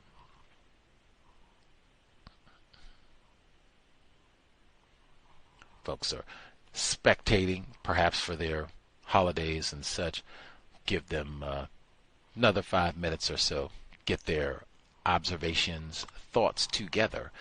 They have things to share, either on the sharing inappropriate things in the workplace and or how you've dealt with the holidays in the workplace, which, talking about that for a while, unfortunately. We'll be here Saturday. Just let me make sure I plug our compensatory. We'll be here tomorrow, normal time, back on our schedule, 8 p.m. Eastern, 5 p.m. Pacific. Catch up on what has transpired the past 7 days or so. Might even have to discuss Diddy, Jay-Z. Toxic black males aplenty. All that tomorrow. And then the Oakland Catholic Church. You just heard the teaser. But that's tomorrow, 8 p.m. Eastern, 5 p.m. Pacific. Caller in New Jersey. Yes, sir. Yes. One of the things I have been doing is having conversations with my son about being on the internet at school, and because there's a recent information that came out in regards to children being online and the applications that they use internally in the school that were created by a lot of, companies within Silicon Valley that were supposedly being able to aid and help students, but depending on what type of information they put in, the algorithms actually are completely biased against them. And when I say biased against them, I mean non-white children, black children predominantly. And they found that it could either put them on a list as somebody that may shoot up a school, and they obviously are not going to do that, or it could put them in a situation where they're being monitored because they may have said something that may be seen as, in some way going against the tide, I should say, or some way going against authority, I should say. And even with children that are to be classified as gay or part of the LGBT community, even with those children, they're classified as suicidal within the algorithm. This is all like information that's recently come out in regards to applications that children utilize at school. And I've been having to warn my son about how much information he puts in there. And also, unfortunately, his friends that he may hang around with that may feel free to put any kind of information on some of these platforms. But it's something to actually keep in mind and be wary about. Again, constant surveillance now, constantly. With that said, I'll mute my line.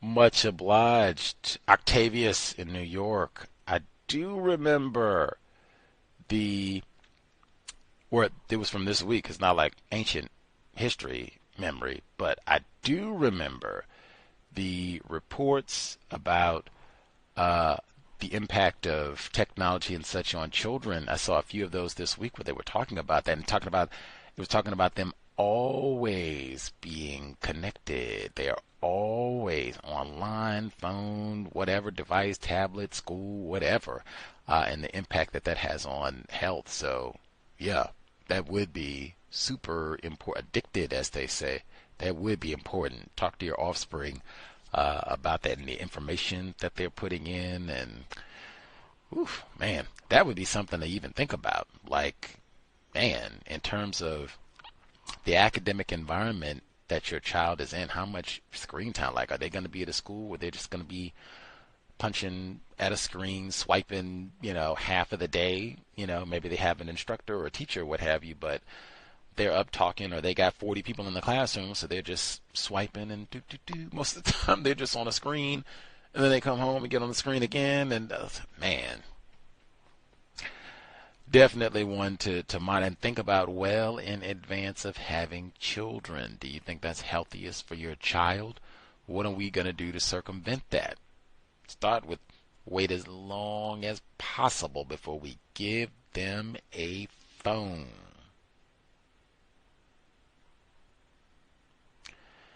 Anywho, let's see.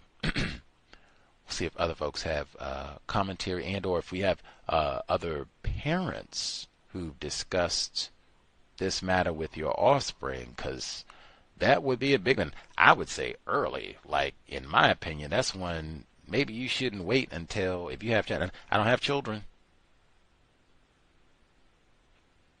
Maybe you shouldn't wait until they are 18, 17, 16 to have this discussion, because, oh man, lots of people who are substantially younger than those ages I just named, they have HD phones, unlike Gus T.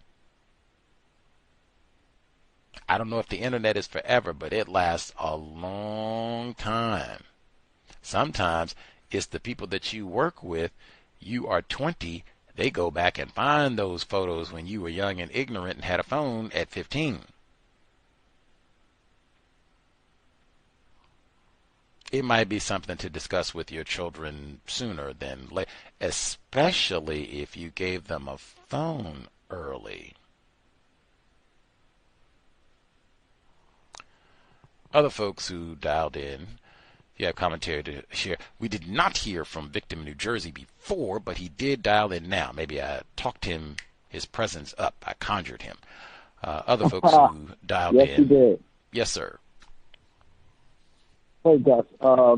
So I'm not sure if this is workplace racism, because this has to do with a teacher, a worker, and a student, a cousin. And I just emailed you the article. So my cousin, black male, attends high school in New Jersey, and he didn't stand for the flag. The teacher then went on a rant and said that my young male cousin, not standing for the flag, he was disgusting. So my young cousin, intelligent, asked. He said, was the act of me not standing for the flag disgusting, or am I disgusting? He then called his father. He then told his father. His father contacted the school, and the teacher was reprimanded. I think he may have been suspended, or I'm not sure. But then this teacher then went and wrote a response and to his suspension, and his that he was very displeased with the culture of, I would say, Franklin High School and their disrespect for the flag, saying that students during the flag and doing the singing of the with the pleasantries of the flag, students are walking, students aren't standing. And he also made a comparison from, I guess he worked in South Brunswick, and I'm assuming that South Brunswick might be more on the white side, and Franklin High School in Somerset, New Jersey is a mixed high school. A lot of what you would classify people of color, black people. So my thing is, I'm just like, if you are that patriotic and you take the flag, that serious that you're willing to risk being suspended and losing your job, maybe teaching, isn't, for you. But I have to applaud my young cousin who I think that was a great question. He said, when you said, I'm discussing, was the act of me not saying for the flag disgusting, or am I disgusting? So, so I sent you the article. I emailed it to you. So, so I just want to get your guys' opinion on that. So, again, my cousin, his son, the one who was the victim of this suspected racist teacher, he did do the right thing. He contacted the school, and he's not in the household with his son at the time. Him and his wife are separated, but he also has a female coworker, or I'm not sure their relationship. They're dating. This is a coworker, but black female. She then told my cousin, because my cousin brought up race in this situation, and the black female said that my cousin might be looking too deep into it, and everything isn't about race. So he asked my opinion. I told him that and he's also tuned into your show, your broadcast and your shows a few times. But I explained to him that everything is about race until proven otherwise. So especially this is a white teacher. We had the Kaepernick situation. So with that being said, I think he did the appropriate thing. As far as him arguing or debating with the female who thinks that, it's not about race, he's looking too deep into it. That's her opinion, VGQ. But, but calling up to that school and having that teacher suspended, that was the correct thing to do. So I just wanted to get your opinion on that, Gus, and people that's listening.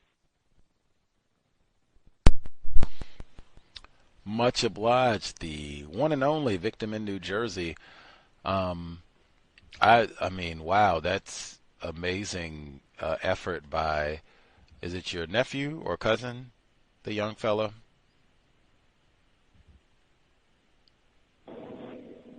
Yeah, that was my cousin. Cousin. There we go. I mean, wow, superb effort. Better job than myself in terms of, just staying calm. He didn't get up and start cursing and you call it disgusting, and he didn't do all that. Question Lane. Was the act disgusting? Or am I disgusting? Yeah, he's probably thinking both, Negro. No problem. But spectacular. And then he said he contacted his dad. I said, hey, if you have offspring, you should talk to them in advance so they're not surprised. It seemed like he was kind of prepared for this. He wasn't shocked. Be prepared. This is likely to happen. Question Lane is great. And then, do you want them to call you or whatever? Called his dad immediately. Bravo. Man, his dad could call the school and, whatever. Now, he said the racial component, when they were talking about all this, and we got 2 times race. Problem is racism, white supremacy, not race. He said it was the instructor was classified as white male, I believe, and then black male student, his cousin. I have been at a lot of schools as a student and as an educator. Man, I have seen white people cut a fool, even at the sporting contest too. I've seen white people cut a fool. They are not always standing erect, teary-eyed, hand over their heart, singing everywhere. That's not every single. Sometimes they're halfway paying attention, and I'm mad, and my uncle lost his arm in Iraq or whatever. Like the whole gambit. So if he had been a white dude, white gal, white transgender, and I don't want to stand, it would have been the same. It would have, you are disgusting. Really? I don't know. I would even say, look around. I don't know how often they do the national anthem at school, at his school, but in my experience, it's not a one-time thing. So I would just say, look around in the future. The next time that they play the national anthem between now and graduation in June, is every single white person, even amongst the faculty and staff, is every single white person standing up and, looking like they're being dignified and respectful? Or do you see some white people who are, I'm not really, let me know when it's over, man. I'm going to go out and get me a cigarette. Like, just look around and, see if, did they get talked about like that? Anyway, he mentioned Colin Kaepernick. I was thinking the great Jackie Robinson. Like, it's a long list of black people who, didn't participate in. I was thinking it could have been a teachable moment. Like Colin Kaepernick, he has a book publishing company. Mahmoud Abdul Rauf, blink of an eye. We read that in the book club. Teachable moment. Have you read this book, son? There's a long history about that. People being upset. So they don't have no, but we don't hear patient educators take a little time. That could have been a paper like, hey, have you read this book, Mahmoud Abdul Rauf? I don't know where they live, but, down the road. I'm going to assume they don't live in Colorado. So, down the road in Colorado. You read about that. In Colorado where they were shooting up the school. Same time that they were shooting up the school.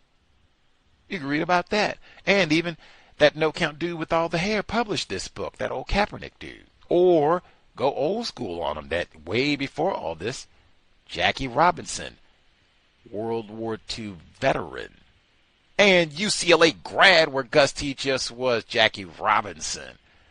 He wasn't about all that standing for the flag either, but he don't want to do all that. You disgusting. They suspend the teacher, and he goes and writes an essay. That's what he did on his time. Upset.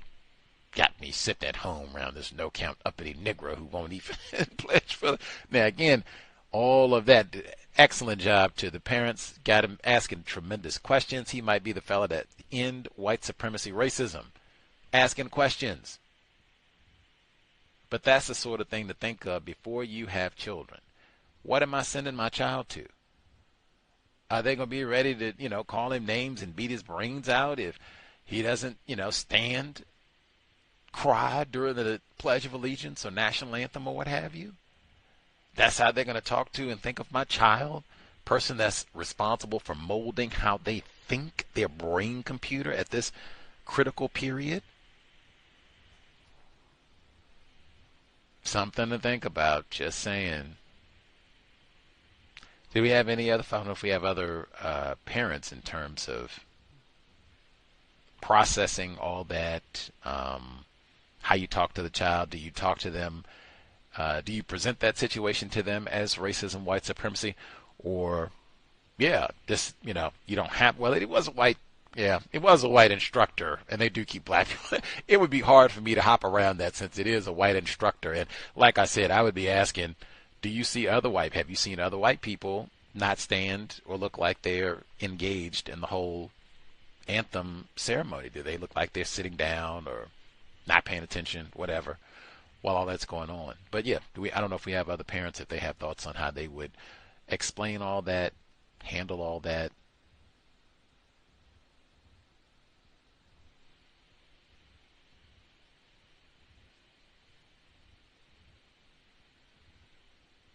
Sounds like you all did, or he's not the dad, victim in New Jersey. Sounds like the parents did a great job preemptively so that he could be prepared and get that question together, and then the call immediately to let them know that all this had happened. But I think great job, and I think it absolutely is white. So even the fact that it's a white instructor who's doing all of this, got to control, dominate black, and you're disgusting. Like, really? Even that response, like, really?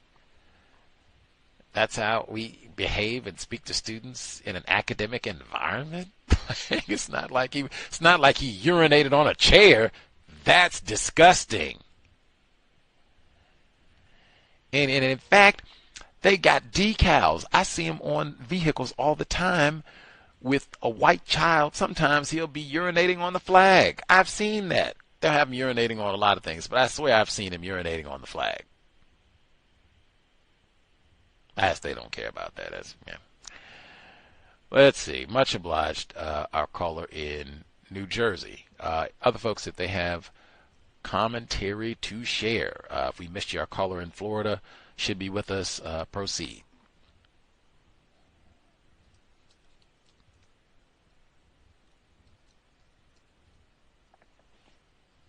May I be heard? Caller at the courthouse. Yes, sir. Yes, sir. Thank you very much, sir. Greetings to Gus, the host, the listeners, and callers. Gus, I was thinking about the scenario if I were to be sent something or an email with a bunch of other people. I'm still really trying to think about how would I respond to that. I think when it did happen to me before, it was a long time ago, and I just didn't respond, and it never happened again. And at best, I would just print it out and save it in a folder or something like that in case someone may try to delete it or something, and put it with some notes of other things that I've documented. But other than that, I was thinking of some recent reports that I've been observing over the past couple of days. The first is I had a customer that I was speaking to, was a white woman, and she was looking for a marriage record. And with the females, they would have to give me their maiden name. So I couldn't find the record under her current married name. So I had to look up the maiden name. So I looked up the maiden name, and then I noticed the name of the husband. Last name was the name Clan. So it's spelled K-L-A-N-N. So the white woman over the phone, and I seen the social media page just to research it. And so she was sounding courteous, pleasant, and everything. And I'm thinking, and it didn't really, I don't know, I guess some people use this term, didn't really hit me, or I didn't really notice it at first. But the way she said, the way her husband's name is Christopher Clan, said, yeah, and it's spelled with a K. So usually when it comes to a name like Christopher or whatever, I spell it with a C. But she added a detail in saying that, oh, well, just make sure when you do spell it with a K. And it's Clan, the last name, just like Ku Klux Klan. So I typed it in and it came up then. And she just, she was still in a mode to where she was just standard, just talking just like she was having a regular conversation. And then, I typed it in and a whole bunch of results came up with that name, like 2 Ks. And it shows what, the state that the people are born from, age and everything. And, they're on the picture smiling together. And I'm like, man, like your name her last name changed to Clan. Okay. So it's not, it's spelled Clan, but it's with another N. So it's K-L-A-N-N. So I was like, I never really heard a name like that, like someone's last name. I wasn't really like majorly surprised. It was just something that I hadn't really seen before doing the search. So, I finished helping the customer, did the transaction, and, hung up the phone and everything. So she married a person, so now her last name is Clan, okay? The next report is a black male. I was walking through the area, and he just made this comment said, man, so we got a lot of nosy people in here. So the white woman replies and says, oh, who's nosy? And he says, everybody. So I don't know exactly where that was going. But I guess there's still been a lot of rumors about him, being with white women and everything like that. So there's cowbells there, and he could have been talking about that. My next one was I was coming in the door, and this white woman had some things that she was putting through the security machine, and I guess it was a bunch of Christmas related stuff, because I guess a lot of places they do that. I think they call it the white elephant or something. So she used the term white elephant. And this white man, this bailiff, sheriff, after he was talking to this younger white woman, he says, you know what? He said, I got to, I can't forget to say this and he mentioned my name, say this for me. Why does it always have to be, he said, why does it always have to be white or the white elephant? So I just said, well, that's the question you're asking. I said something like that. I said, that's your question, ask the question or something like that. I responded in a way I don't think he expected me to respond. So, he was laughing and everything. And I got on the elevator with the white woman, and she was going upstairs, and I got off on the first floor, and she had all of this so-called white elephant, I guess, gifts or whatever. So this white dude obviously had white supremacy on his mind, as they say, like in his mind when he saw me. And I'm just coming in there about to go to work. He saw the white woman, and then he saw me, and then he made the comment. And I believe he made a racist joke a couple of years ago. I couldn't really remember what it was. But yes, this is the security bailiff down at the back door, and he made that comment. And the white woman didn't really say anything. She just went quiet. She didn't reply to what he said. Okay. I have, I believe, two more I'd like to share. There was an issue with these gnomes, the garden gnomes, that they were using to decorate the front counters. We have two front counters. You enter the courthouse, you go to the civil counter, and you go to the records counter to the right.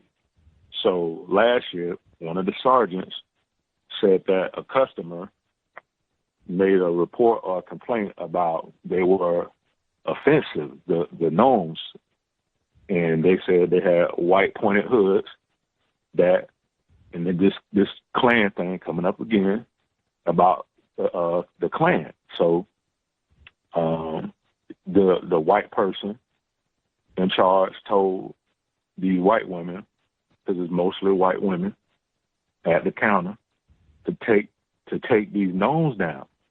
So a victim of racism about a week or two ago got in a conflict with this white woman, and the white woman was like, I'm sick and tired of you calling me a racist. And she said, well, I didn't call you a racist. I didn't call you a racist. But if that's what you are, or something, I couldn't remember it verbatim, or I think she used the expression, the metaphor, if the shoe fits or something. But she took the gnome down, and the white women on the other side, they did some unjust networking, and a whole bunch of these gnomes were placed on a certain part of the front counter. So I'm like, it looked exaggerated to me. And it also looked like they are trying to get some black person's reaction. Either it was me or this other victim, okay? Because the way they have it positioned is where you can see it, where the victim sits at across the hallway. So it looked like these white women did their usual click talk, and they, I guess, retaliated and put the gnomes on the other side so the victim can see it. But they were supposed to not even be putting them up. in the first place. So that's that, you know, it looked like that white defiance right there. And my last one is like another victim, a black female, was, and I talked about this before about the photography and the camera. So another racist, I'm just call her a racist, I think she is, who wears, Gus, I know you remember the Twix candy image. So this is a white woman that wears the Twix shirt. So she was sitting down, and the black female was taking a photo. So she had to take this picture again of one of the two white teen females, because she said one of the staff members said the image didn't come out correct. So they had to retake it. And I don't know if the white teen was nervous or whatever. And this racist, this white woman got up and started making this comment saying, "Oh, well, is she scaring you? Is she scaring you?" And her sister, a white sister, said, "Oh, I think she is intimidating or something." So the white woman stepped up behind the black female victim and said, "Yeah, you know, it looks like she's scaring her or something like that," because they like to so-called play around. And the victim just said, "Just leave me alone and let me take the picture." So that happened today, and that's been some of the things I've been observing. And that's all I have to share. Thanks for allowing me to speak.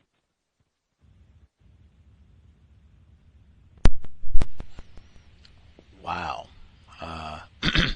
Victim at the courthouse said, I think if I heard correctly, he said that they had sent him some sort of graphic content before, some years back, and he said he just, document. That's it. He didn't go and report anybody, what have you. He said he would have to think about it. Do I go snitch, report him, all the rest of it? Definitely document. Definitely document. Super important. We started off everything talking about all that, but that's why I said it's so ubiquitous. Everybody has a phone, and then, people are stealing and hacking into other phones, and man,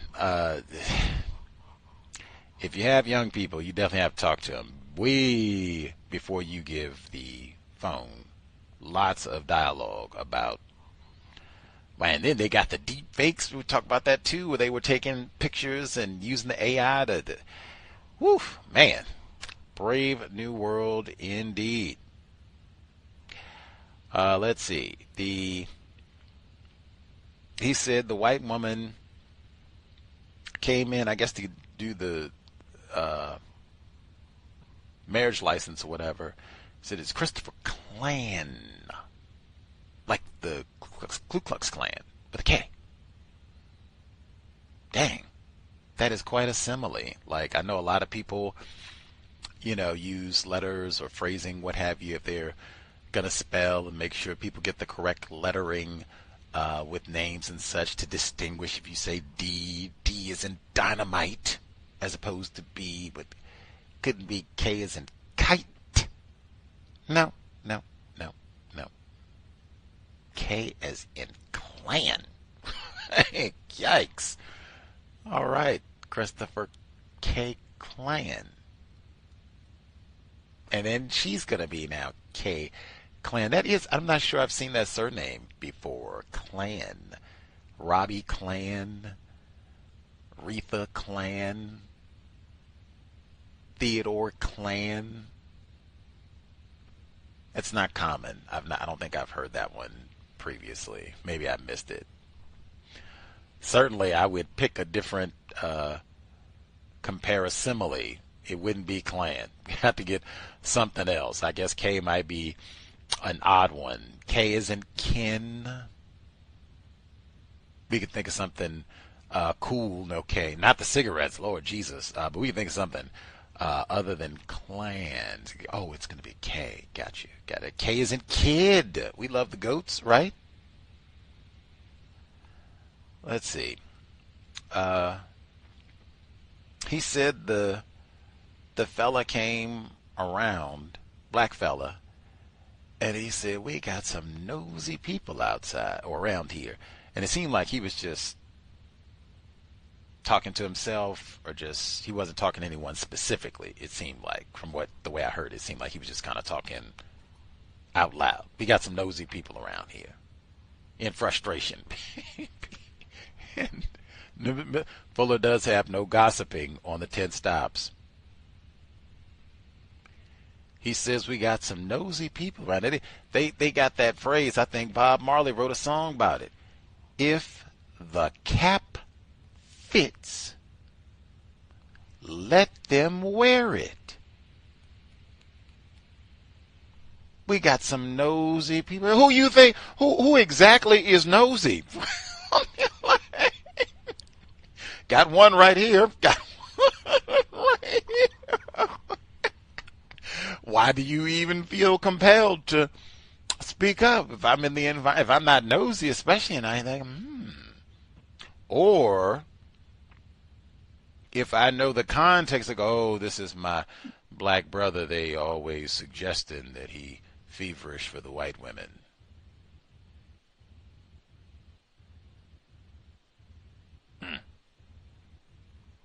That might, impact how I process all this. I wouldn't even feel a need to say anything. Just like, oh, yes, I feel you, black. But no gossiping. What I just said, no gossiping. I'm with you, black brother, in spirit. In spirit, that's what I'd be saying in my mind. That's not the white woman. She said, who's nosy? You, for starters, and then we just go down and list that woman that brings the soap in, trying to poison us, the warden, for sure. We just go down the list. Everybody else that work here. Everybody. That's what I said. Everybody. All eyes on you in the workplace. I don't know if it's true or not. They got the rumors. I don't know if he was chasing after any white women or not. Don't really care. It would just be another reminder. All eyes are on you. The rumors are rampant. That's what I mean about now. Imagine if it was he who was shipping X-rated videos around in the workplace and such. Come on.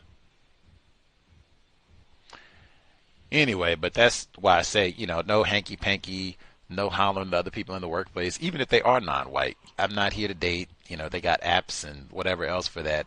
I'm here to get as much money as possible. That's what I'm here to do. Not numbers and dates and all that. As much money as possible. Think in that frame of mind. Oh my God. The gnomes in the workplace. For number one, I'm so proud. I stick my chest out. This is exactly why. We're at the courthouse. We're at the mother flipping courthouse. People come up there. We did for marriage certificates, death certificates, presumably. Don't they take children away at the courthouse? Divorces. This is for serious business. Passport photos, all kinds of activities. Why are we wasting time? We got to put up the albino rabbits when April comes around. Then we got to put the hearts up and poison chocolate everywhere for February. We got to put the tinsel and mistletoe up come on, man. We got serious things to do, not wasting all this time putting this foolishness up. And then you are sneaking up paraphernalia of white supremacy racism. You got Klansmen telling us they're gnomes, and you got Klansmen all over the office. it would further, because I wouldn't, I've seen gnomes before. Maybe I haven't seen the right ones because I had never really thought of them as Klansmen, but, that's kind of everything. System of white supremacy. It would further reinforce that, though, when the boss says, hey, we got a report that some people think it looks a little clannish with the gnomes, so let's go ahead and take these down. You get a black female where they say, hey, I'm tired of you calling me a racist. Says, whoa, I didn't call you a racist, which is important. I didn't even call you a racist. You're lying. Falsely accusing me, which they do often. But if the cap fit,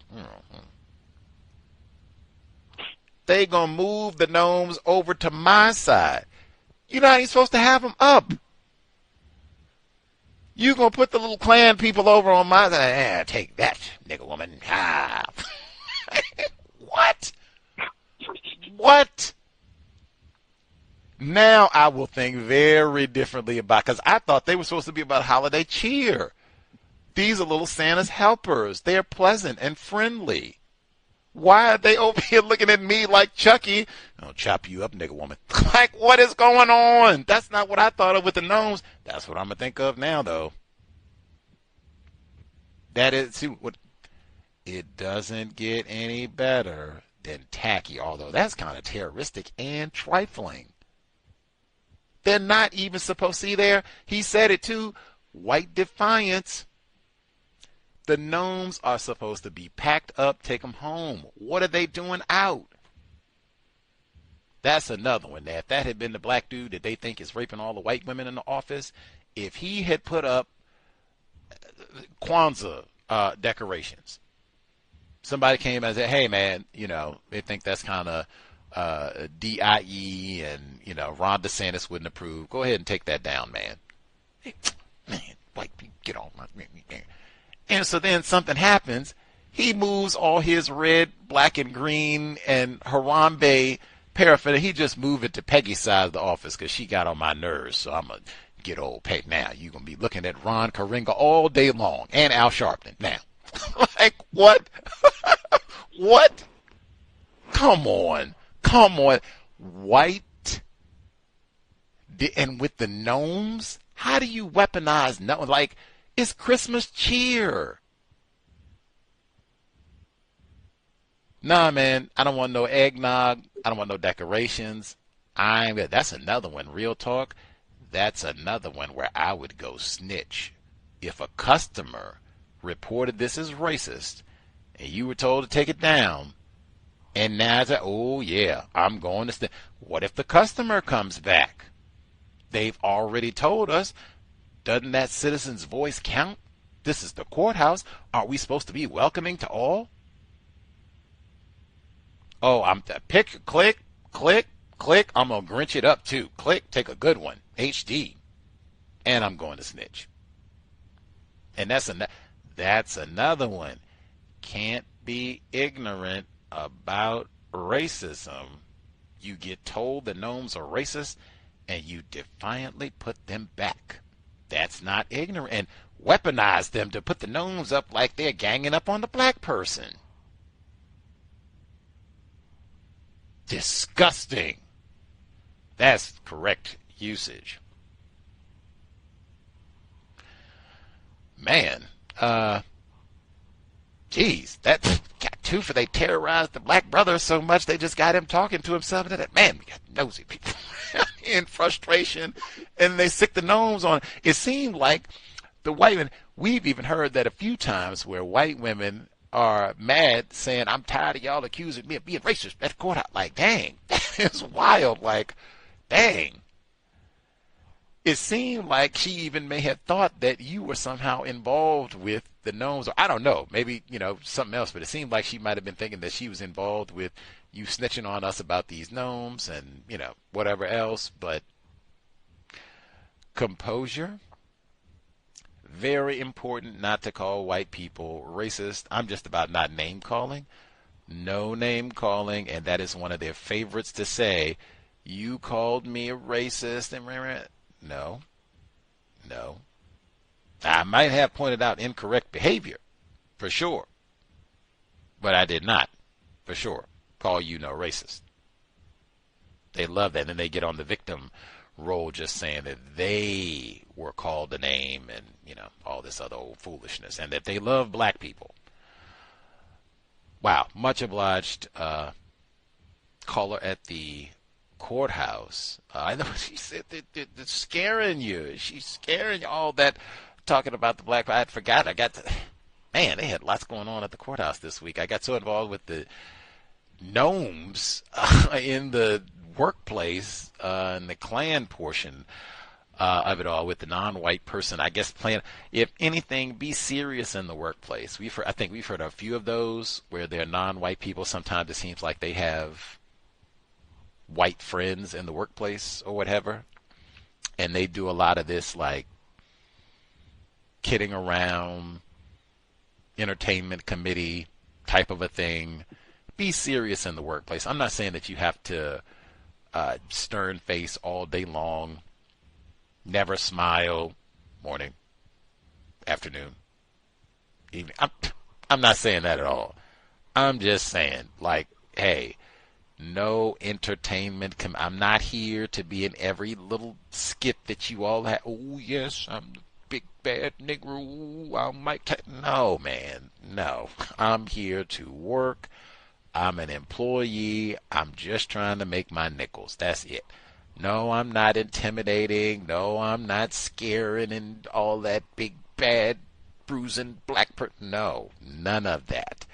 Resist that. You are just here to be professional and serious. That's why I say no nicknames and all that. They trying to come in and what you know, MCJ and all that. Whoa. Thank you. Just call. You don't even have to call me sir. None of that. But just, I am not MCJ.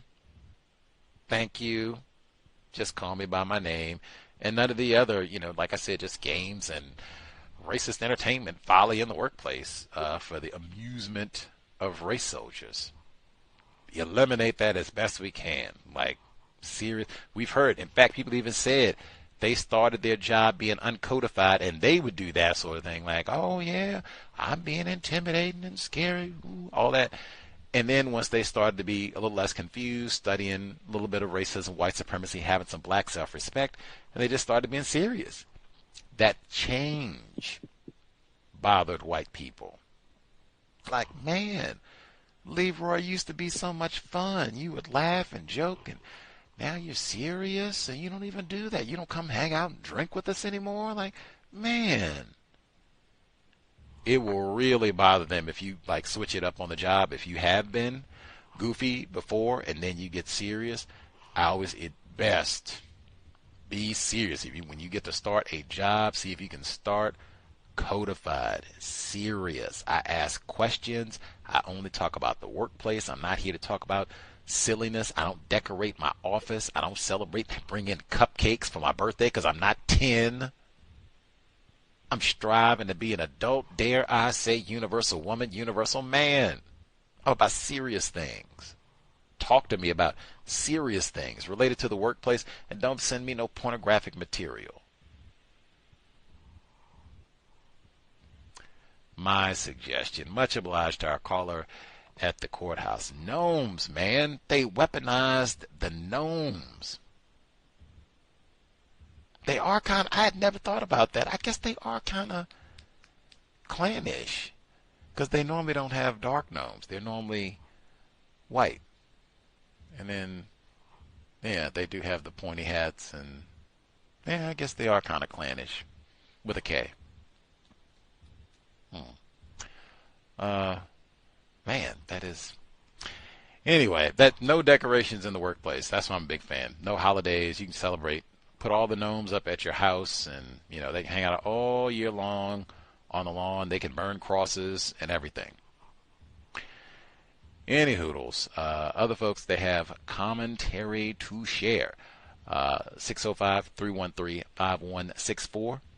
The code 564943 pound. Press star 61 if you would like to participate. Did we miss anybody? Christmas party, Christmas decorations, the shared emailing pornography in the workplace. Any other commentary folks want to make sure they get in?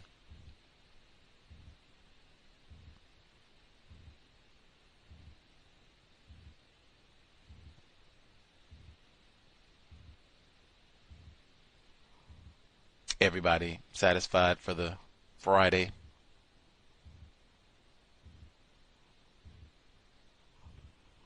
Grand. We will be here tomorrow. I'll ask our folks on Saturday their thoughts on the anthem issue with the young fella in school, what they think in terms of, I guess they suspended the teacher, so I guess moving forward, that's still like a long time. Like I don't know if he's still in the same class or what have you, because it's only December. So for most of the high schools and such, that means you got another 6 months to go. I hope he doesn't have to hang out in that white dude's class for 6 months with him giving me dirty looks and probably bad grades, for another 6 months. Like, man. But I'll ask the folks tomorrow what they think about that one, see if they have any thoughts or suggestions. 8 p.m. Eastern, 5 p.m. Pacific, compensatory call-in, Context of White Supremacy. Much obliged to all the folks joined us this evening, hopefully worthy of your time and energy. Stay safe out there as we moving through the so-called holiday season. I won't say first and foremost, but I will say importantly, sobriety would be best. There are a lot of intoxicated folks on the road. Anyway, try not to be one. Then be mindful of that when you are out and about. Especially, I'd say, if you have younger motorists, maybe they just started driving and haven't been driving too long, let them know. They'll probably have those sobriety checkpoints back in, like a week, maybe a week and 10 days or so. They'll probably be back. And even if they don't have them, they have all those Christmas parties and happy hour and all those other get-togethers. Like, be mindful and maybe even try to avoid being out too late. It's winter weather now, so in some places that means snow and ice and all the rest. Race soldiers probably don't want to be out late, especially on the weekends. If you are classified as black, could be dangerous for lots of reasons. Jonathan Farrell, that's one I'd bring up. Jonathan Farrell, North Carolina. He wasn't doing anything wrong. He just had an accident. It was late at night. And that was that. Try to avoid, when I say late, like after 10:30, dark, try to avoid that. Sobriety would be best.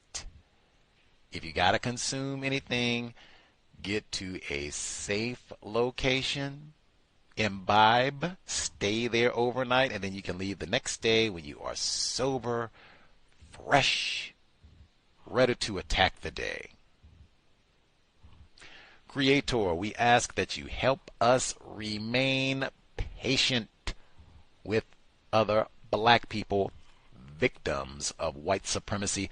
We ask that you help us remain patient with ourselves. Remind us to demonstrate the highest levels of black self-respect at all times, in all places, each and every time we are in contact with another black person. It has been time. Replace white supremacy with justice immediately. No name-calling black people. No gossiping, not even about the black brother that you think is going after all the white women at work. No gossiping. No throwaway offspring. Cal signing out. Thanks all for tuning in. Nigga, you so brainwashed. I'm a victim, brother. No problem. You're a victim. I'm a victim of 400 years of conditioning. Shut up. The man has programmed my conditioning. Even my conditioning has been conditioned.